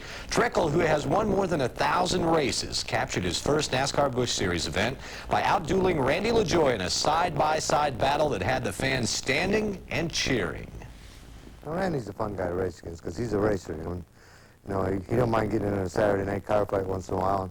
And I don't know if you noticed after the race, I mean, he won second, you might say. And we did a little scrapping and a little nicking, and both had to do a little body work when we were done, but nobody knocked anybody into the wall or anything like that. And I think Randy likes a good, hardy race, you know. And if you go out and lead a race by half a lap and win the race, you know, I mean, get in the winner's circle, what you do? We as a team were concerned, you know, we were overheating. We knocked the nose in a little bit, got a little less air. Tried to cool it down in one session and one pit stop session there, and it wasn't cooling down. And I kept an eye on the gauge, tried to monitor the water temperature, but it come 30 laps to go. I just figured, well, he's either going to burn up or win. I never looked at the gauge again. I don't feel relieved as much as I'm ready to go again. I mean, it kind of adds to your step a little bit. You know, I can't wait for Texas. You know, I mean, we ain't won Texas. Maybe we won't win Texas. But I think our chances are better right now than they were because we know we got the right stuff. We'll have a different car there. It's going to be a different racetrack. It's going to be another day. But we're going to leave the shop thinking we can win that race. While the story of Trickle's first Busch Series win dominated the talk surrounding the Hickory race this weekend, it wasn't the only story. And, of course, Bill Weber is up to date on all the goings-on at the Galaxy Foods 300. 31 cars, 1/3 of a mile, 300 laps. More than just tempers overheat at Hickory. A tiny track that is always tough on man and machine, usually tougher on the machine. It's a track where you can spend the afternoon with your family, like the Sadler boys, for example. A chance for two close brothers to get a little closer. Well, not too close. Hermie Sadler finally had a Saturday he could almost smile about. He dodged some serious trouble early, then with a tire going down and about to lose a lap, he was saved by a well-timed caution. clung to the lead lap all day and picked up his second straight 11th place finish, his best of the season. Randy LaJoie and Jeff Green had a daring battle just past the 100 lap mark. Patience is part of racing at every track, but it doesn't seem to last long at this bull ring. It didn't take much for LaJoie to move Green out of his way and recapture the lead, but Green fought back to an impressive 4th place finish and remained 4th in the point race. Using some fancy footwork, Phil Parsons started the season with 6 straight top 10 finishes, but Saturday he battled through a frustrating afternoon and finished 19th, slipping from 2nd to 3rd in points. Teammates Randy LaJoie and Tim Fedewa both had strong cars and both had a shot at the win. Fedewa eventually wound up 3rd, his 3rd top 10 finish of the year, and his best finish since he came home 2nd at Miami in the final race of the '95 season. Fedewa moved up 3 positions in the point standings, from 10th to 7th. He's just 20 points behind Elton Sawyer, who finished 6th on Saturday, his 2nd top 10 of the year. LaJoie dominated the day and led the most laps, but not the last 31 laps. They belonged to 55-year-old Dick Trickle. After threatening to win at Vegas 2 weeks ago and finishing 3rd at Darlington, Trickle's strong car and short track experience were rewarded with his first career Busch Series victory. Thank you, Bill. Trickle has started 51 races in the NASCAR Busch Series. Now, prior to Saturday's win, Trickle had finished 2nd 4 times. He has 16 top 5 finishes to his credit and has posted 24 top 10s. It is Monday, and that means, of course, class is now in session with the professor, Benny Parsons. BP, how about Dick Trickle, 55 years old, bags his first Busch race on Saturday afternoon. Great job by him. And not only a good job by Dick Trickle, a great race. The people there in the grandstands, they tell me, just stood up and gave the drivers a standing ovation at the 100, 200 lap mark and at the end of the race. Now, speaking of great racing, Randy LaJoie and Dick Trickle, Benny, I'm just side by side for laps and laps, and I have no idea how they didn't wreck. Here they are, Trickle's on the inside, and this is a 3/8 mile groove out on the bottom of the racetrack, but LaJoie does a very good job, stayed on the outside. As a matter of fact, one time stayed on the outside and maintained the lead with Jeff Green, but finally Trickle is so much faster, he gets a good grip off 4, takes the lead, and will not be headed. But that's some of the action that the fans were applauding. You know, Trickle has won more than 1,000 races. It's hard to believe this is the first Busch Series win for him, but he's only run 51 of those. How much do you figure that win on Saturday meant to him? A tremendous amount. And, you know, he was trying to get his wife. He wanted to get his wife and his whole family in there and all of his fans and his crew, because these are the people that have backed him for all these years, and it really meant a lot to him because he wanted the people that are close to him there with him. You said the first Busch Series win. I think this is his first NASCAR win. He hasn't won in the Winston Cup Series nor the Busch Series. You know, Hickory is such a small track, but Saturday's race, you know, well, let me backtrack a little bit. When people talk about expansion, they always say, well, you got to get rid of the Hickorys, the Martinsvilles, places like that. But when you look at that race they put on Saturday, how could you lose that racetrack? Well, money, and you know, that's why that they're going to lose, that a racetrack would lose a NASCAR Winston Cup event, is because they're not able to put up the purse that NASCAR is going to dictate they put up. Hickory Motor Speedway, as long as they can put up a $300,000 purse, I think they'll keep the race. But $300,000 is a lot of money to put up when you can only seat 11,000, 12,000 people. Now, you've run a lot of races throughout your career on those little small tracks. How much more difficult is it to race on those little tracks than it is at, say, like Talladega? It's very, very difficult. We see how narrow the groove is, and what happens is that the cars fight for the groove, they make contact, and one backs in the fence. How many caution flags? What, 14, 15 caution flags at Hickory Motor Speedway? And when you have a caution flag, usually a car is torn up, and that's bad. Yeah, but some of those guys, when you have a caution flag and the car looks torn up, they get back out there and race. Benny, stick around. We will talk a little bit more, because when we come back, we're going to be in a Texas state of mind as we look ahead to this weekend's debut at that new track. And John Andretti will be here to give us his expert opinion of Texas.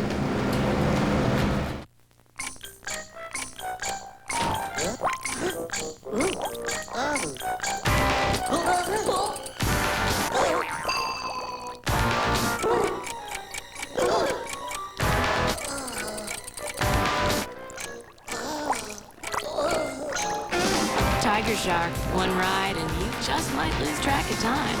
For a free video and the dealer nearest you, call 1-800-5T-SHARK.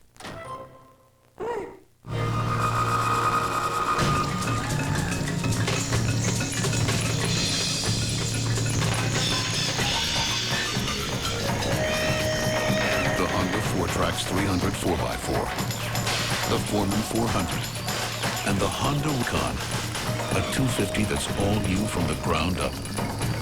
You could go to the ends of the earth and never find better ATVs. We know. We've been there. From the director of Clear and Present Danger and Patriot Games.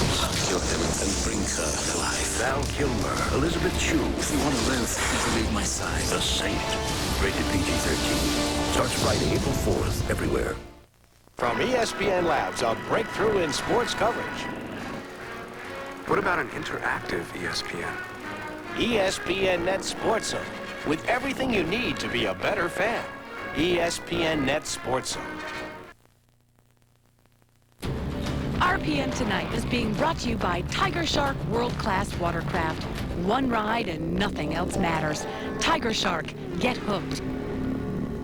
Brazilian Grand Prix Sunday, Jacques Villeneuve got the early jump on Michael Schumacher, but Schumacher makes a bold move as the field dove into the left-hander.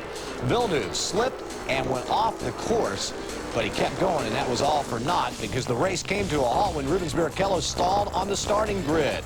That, of course, brings out the red flag, so they lined him up and started the race once again. On the restart, Schumacher in the lead, but Villeneuve takes over before the end of the first lap. Jacques cruised, holding off a late charge from Gerhard Berger to pick up his 5th career win.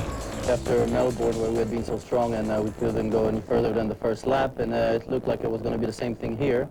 So it's a good thing there was a red flag, and I'm not sure why there was a red flag. But then after that, the car was very strong. We didn't have enough downforce for the slow corners, but we were pretty good down the straight, so it balanced out. The car was really strong until the second pit stop, and then somehow the tires had less grip. I don't know why. But you know, the car was quick enough to stay in front. Villeneuve's win pulls him into a first-place tie with David Coulthard in the Formula One point standings. Berger is just 1 point behind. Then it's Schumacher, who finished 5th Sunday in Brazil. Mika Hakkinen finished 4th. He's 5th in the points.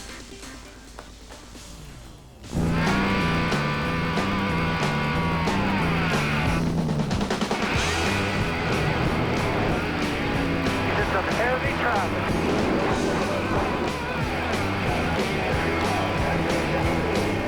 Well, John Andretti has driven just about everything on wheels, but this week he's concentrating on his Winston Cup car and the Texas Motor Speedway. Now, John, you tested out at Texas. What do you think about that new track?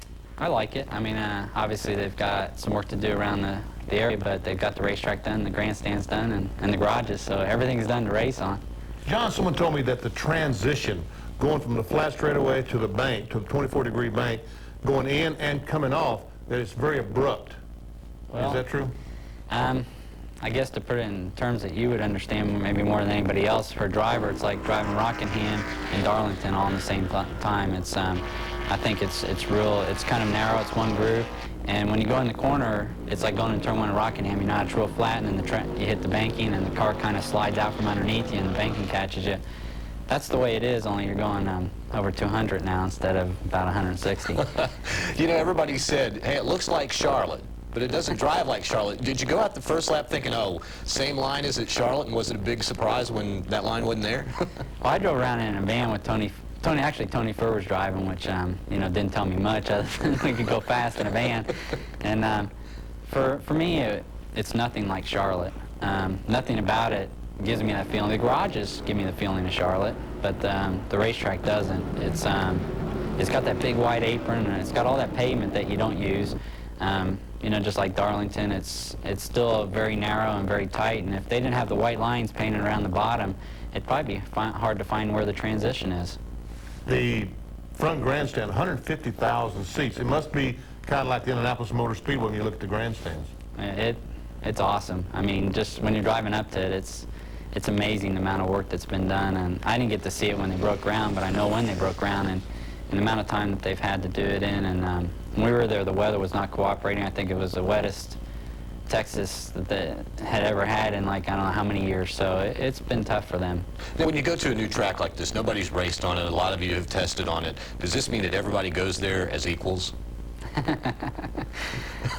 don't know. I think that right now I'd like to be as equal as Dale Jarrett is, you know, and you know, he's obviously running real strong, and I think you go in as a team with your confidence build up, but I think for everybody, you go there more open-minded than anywhere else. I mean, nobody's got the setup because haven't raced there before, and obviously the team that's most together and works best obviously is going to come out, but that's probably not going to be much different than any other weekend. So we're trying to make up for whatever advantage we do have. We're trying to close that gap. Well, you know, Robbie Gordon's doing the same thing that you did a few years ago. This year going to run the Coca-Cola 600 and Indianapolis 500 in the same day. Now, you and I had talked earlier this year, and you said you might also run the Indianapolis 500.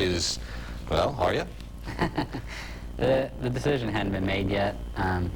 I've got a little bit of time yet. I do want to do the Indianapolis 500. Cale is a real understanding car owner. He used to race cars too, and he raced at Indianapolis. And so for me, I'm just trying to play all that together. I'm not going to do Indy unless I can do Indy with a competitive team and go up there and win, because I've got a real good team down here, and I want to concentrate on what we're doing down here as well. All right, John, thanks a lot for stopping by. Have a good time out in Texas this weekend. Thanks. You've made the request. Benny Parsons answers your questions when we come back.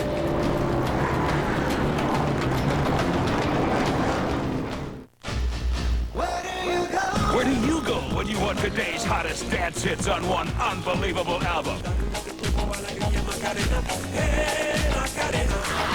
You go for the ultimate with Arista's Ultimate Dance Party 1997. Never before has there been a dance collection with this many hits and this much heat.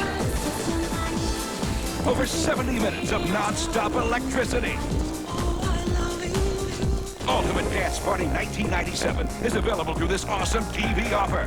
Cassette $12.98, CD $17.98. These are the hits you want to hear. Every one a certified dance smash.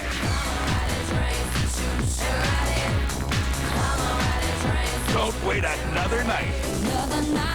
Order Arista's Ultimate Dance Party 1997 now and get the party started.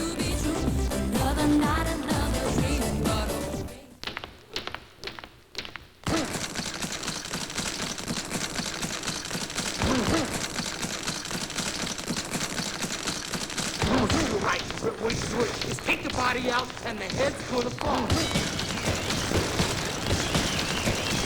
Now rip. You gotta dig.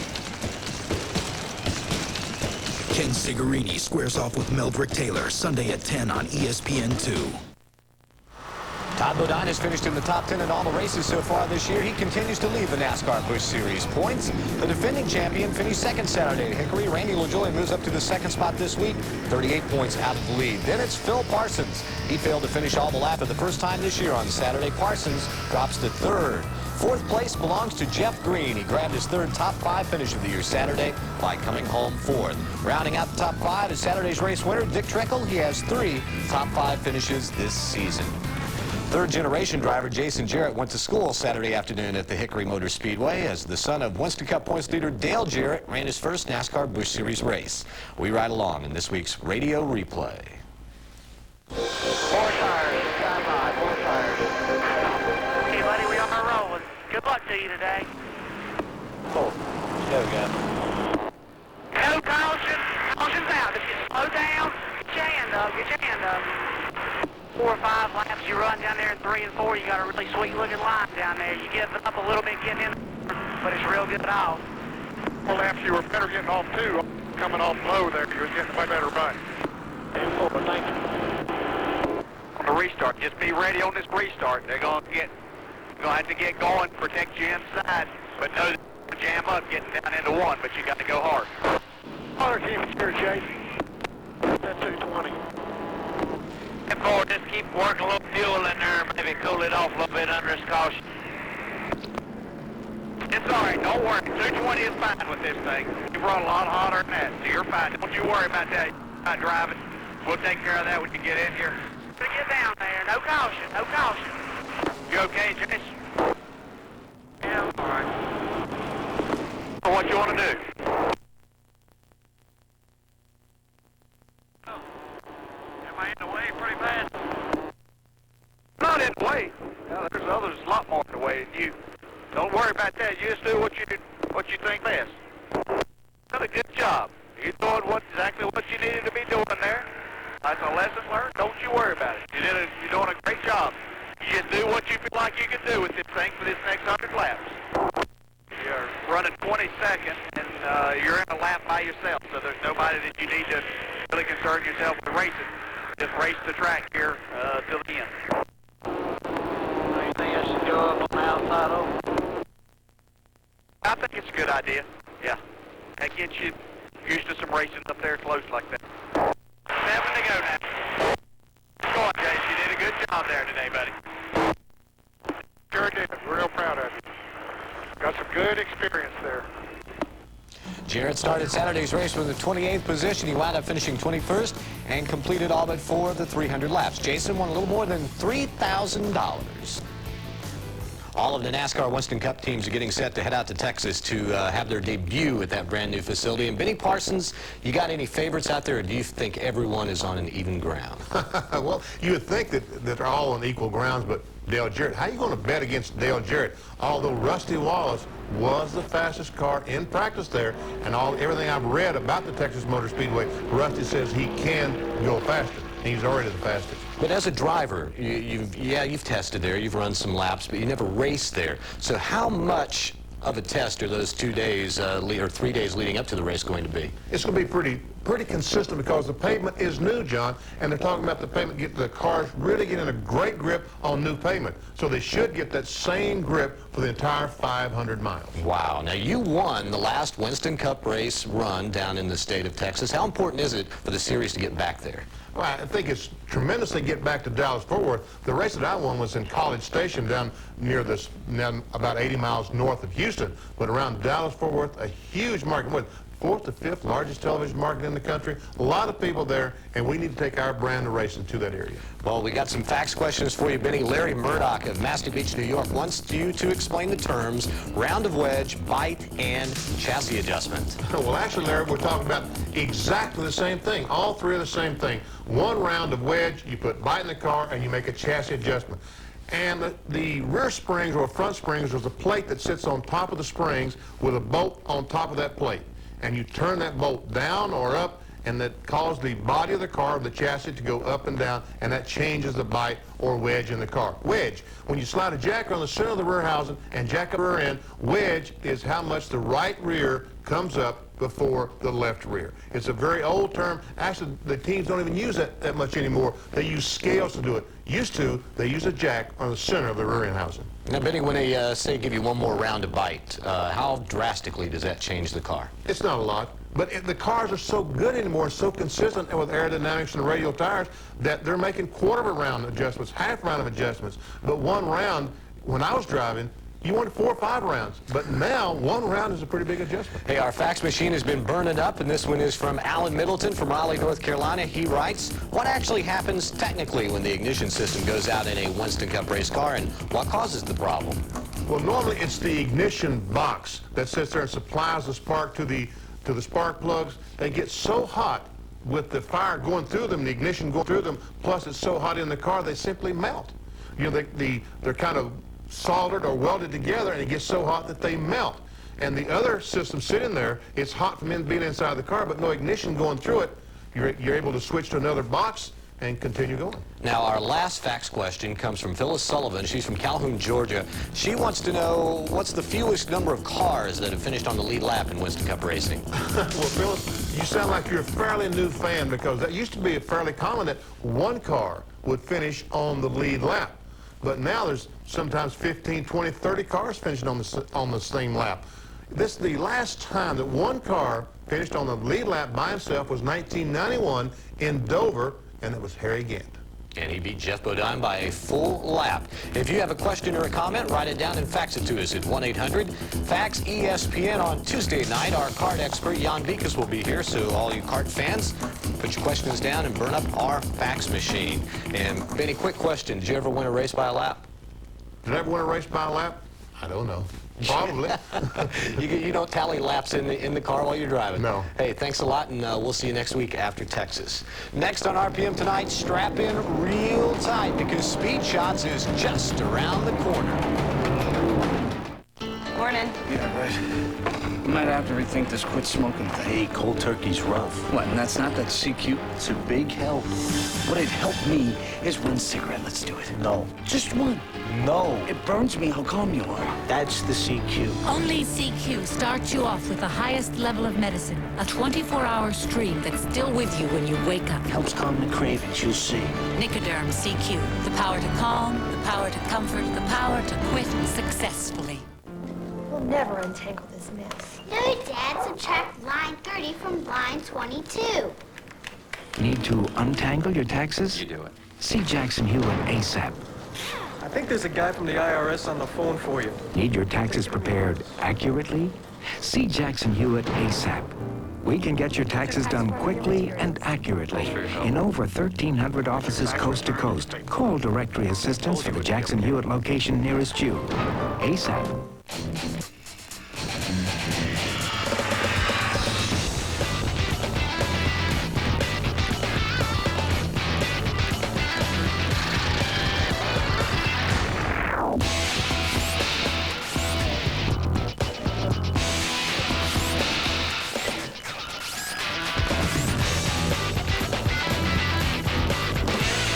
NHL Tonight, Tuesday through Saturday at 11:30 or after the game, only on ESPN2.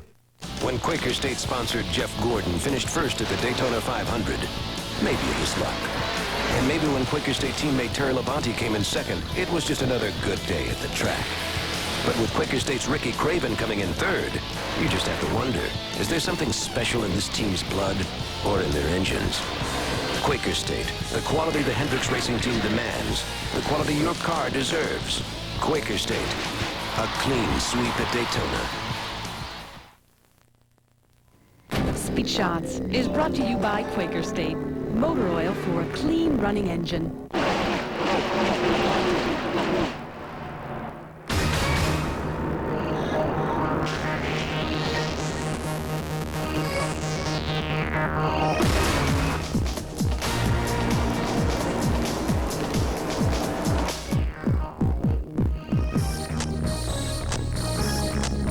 Look at the whole time across it like a cross-country event.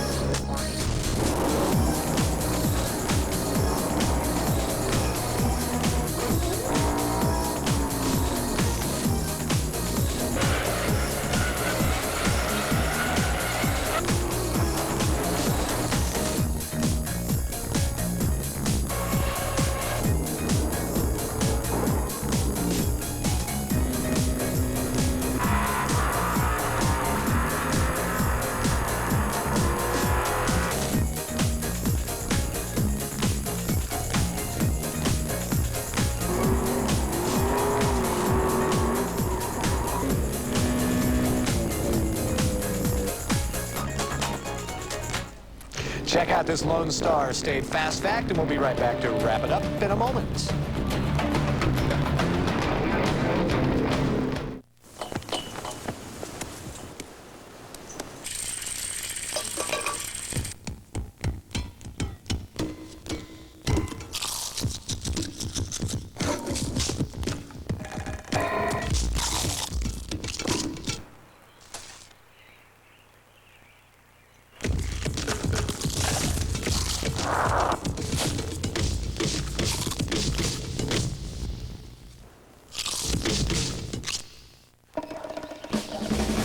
At Pennzoil, we know brutal driving doesn't just take place on a racetrack.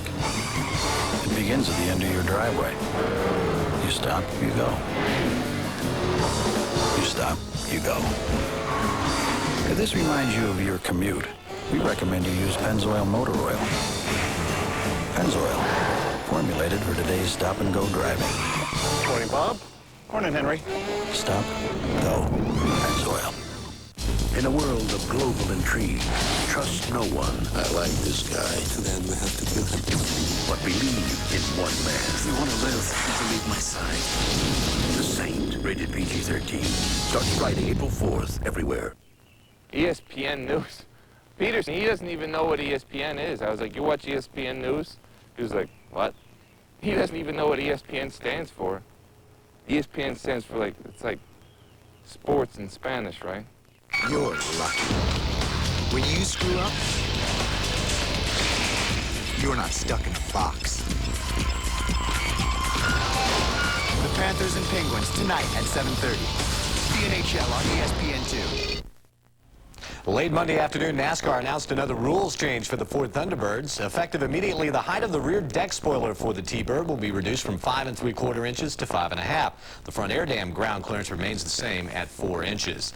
Tuesday on RPM tonight, the fastest woman on 2 wheels will be here to talk drag racing.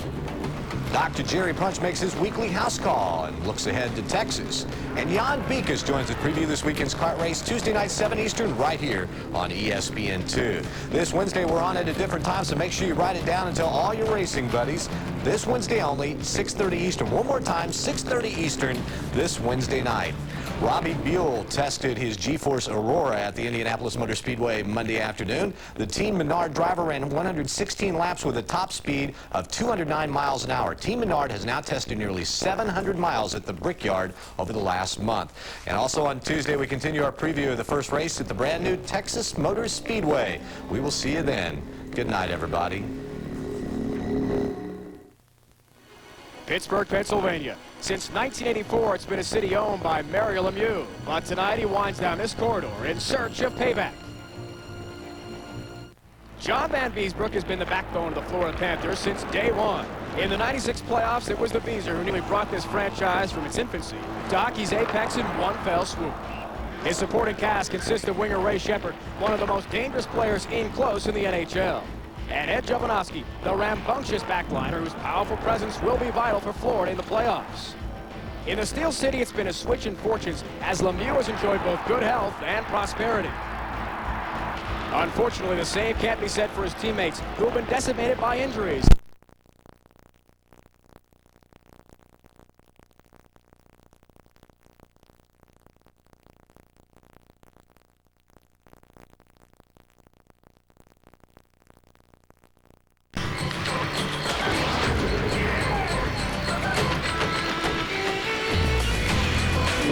Civic Arena in Pittsburgh, ESPN2 proudly welcomes you to Fire on Ice, our continuing coverage of the NHL. Tonight, in what could very well be a first-round Eastern Conference playoff preview, the Pens host the Panthers. Florida would love to put the freeze on the Pens offense, but that'll be very difficult because number 68, Jarrett Yager, is back from a groin problem and has been reunited with the top offensive line. Hi, everyone. Welcome to the Igloo in Pittsburgh. Dave Ryan alongside Bill Clement. Thanks for joining us here on ESPN2. That top line looking very good. 7 points. They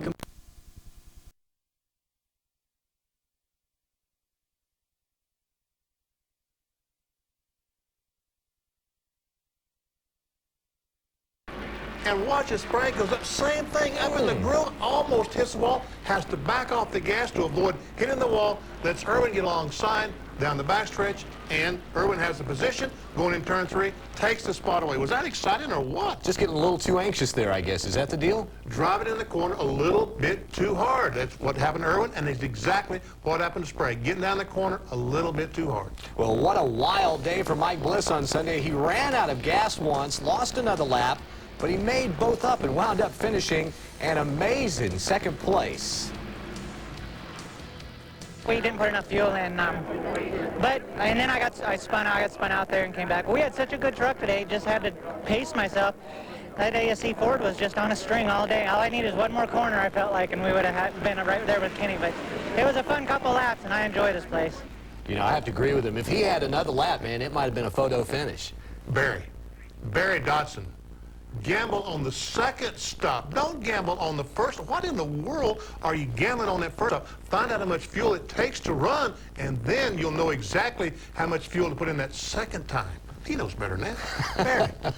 Barry. You bring up pit stops. For the first time, the Truck Series guys had to actually make pit stops where they could lose a position, and I thought overall they did pretty well. Yeah, so did I, John. And I think that NASCAR really and truly is trying to get away from that competition yellow. It has a sour ring to it, doesn't it?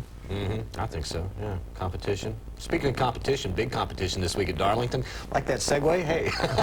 But this marks the last time that they're going to have the track. I don't want to say configuration because that's not exactly right. They're moving the start-finish line over to what we now know as the backstretch. And mixed emotions for you or what? You know, it's so difficult. We keep talking about it's going to be a brand new racetrack. And, John, you're right. All they're doing is taking Doyle Ford from one side and putting him on the other side. But now, 3 and 4 becomes 1 and 2, and 1 and 2 becomes 3 and 4, and I think it's going to be a little, but you know, let's not worry about this race. It's going to be the same old racetrack and trouble getting around the racetrack for everyone like it always has been. Well, everybody talks about 3 and 4 and how tough that is, but I've heard, like you, Ned Jarrett, and some other drivers say that 1 and 2 actually is the toughest part of that racetrack. I think it is because you can get in turn 1 too hard. It's very difficult to get down in turn 3 too hard. You back off and you can get in 3 and go through. Coming off turn 4 is a little bit of a problem because you got to get your angle right. But you can get in turn 1 too hard. And if you do, you go up and put the Darlington stripe on the side of the car. If you don't get in fast enough or deep enough, then you're outrun by the competition. So and then coming off turn 2, you're on the gas, and all of a sudden, the back end jumps out from it. So yeah, I guess that 1 and 2 would be a little bit tougher than 3 and 4. And Benny is one of those people who knows about that, but I won't bring that part up. Hey, let me ask you this. You know, we can see surprise pole winners at Darlington, but what about a surprise winner this weekend? No. Darlington is not a good place for a surprise winner. I think Cherry Labonte was the last surprise winner I've seen in Darlington, South Carolina. That was what, 1981? That was quite a while. Hey, Benny, thanks a lot for stopping by, and we'll see you this weekend down at Darlington. Next on RPM Tonight, we take you on all the wild rides in this week's Speed Shots.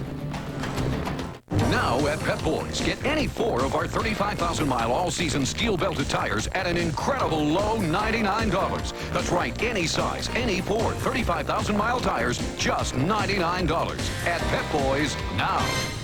My grandfather, my father, both my brothers, my kids will probably have thinning hair. Losing my hair was probably one of the most traumatic experiences in my life. But the great thing about Rogaine is you can interrupt nature. You can stop it. It takes 30 seconds, twice a day. It's easier than brushing your teeth or putting on deodorant. About 4 months later, my wife walked by and she just was, hey, wait a second, you're growing hair. Check this out. And it's thicker, it's fuller, it's great. I'm a user for life. It's incredible. During our 40 million split fire celebration, you'll save $1 on every plug. Yes, $4 on 4, $6 on 6, $8 on 8. Save $1 on every split fire. It's incredible.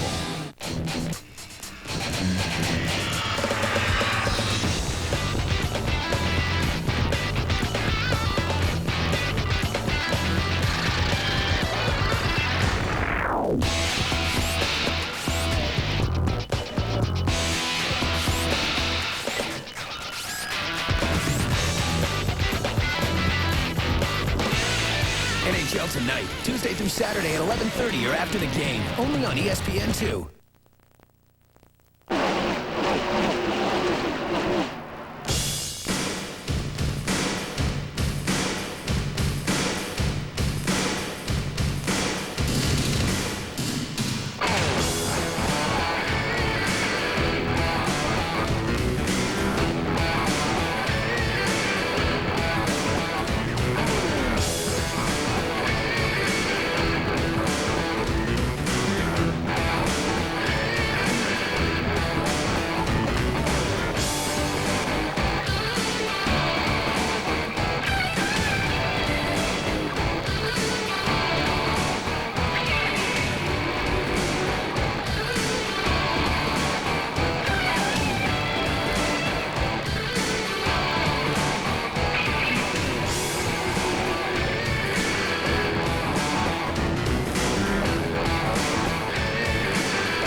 Wrap it all up in a moment, but first check out this well-rounded Fast Fact.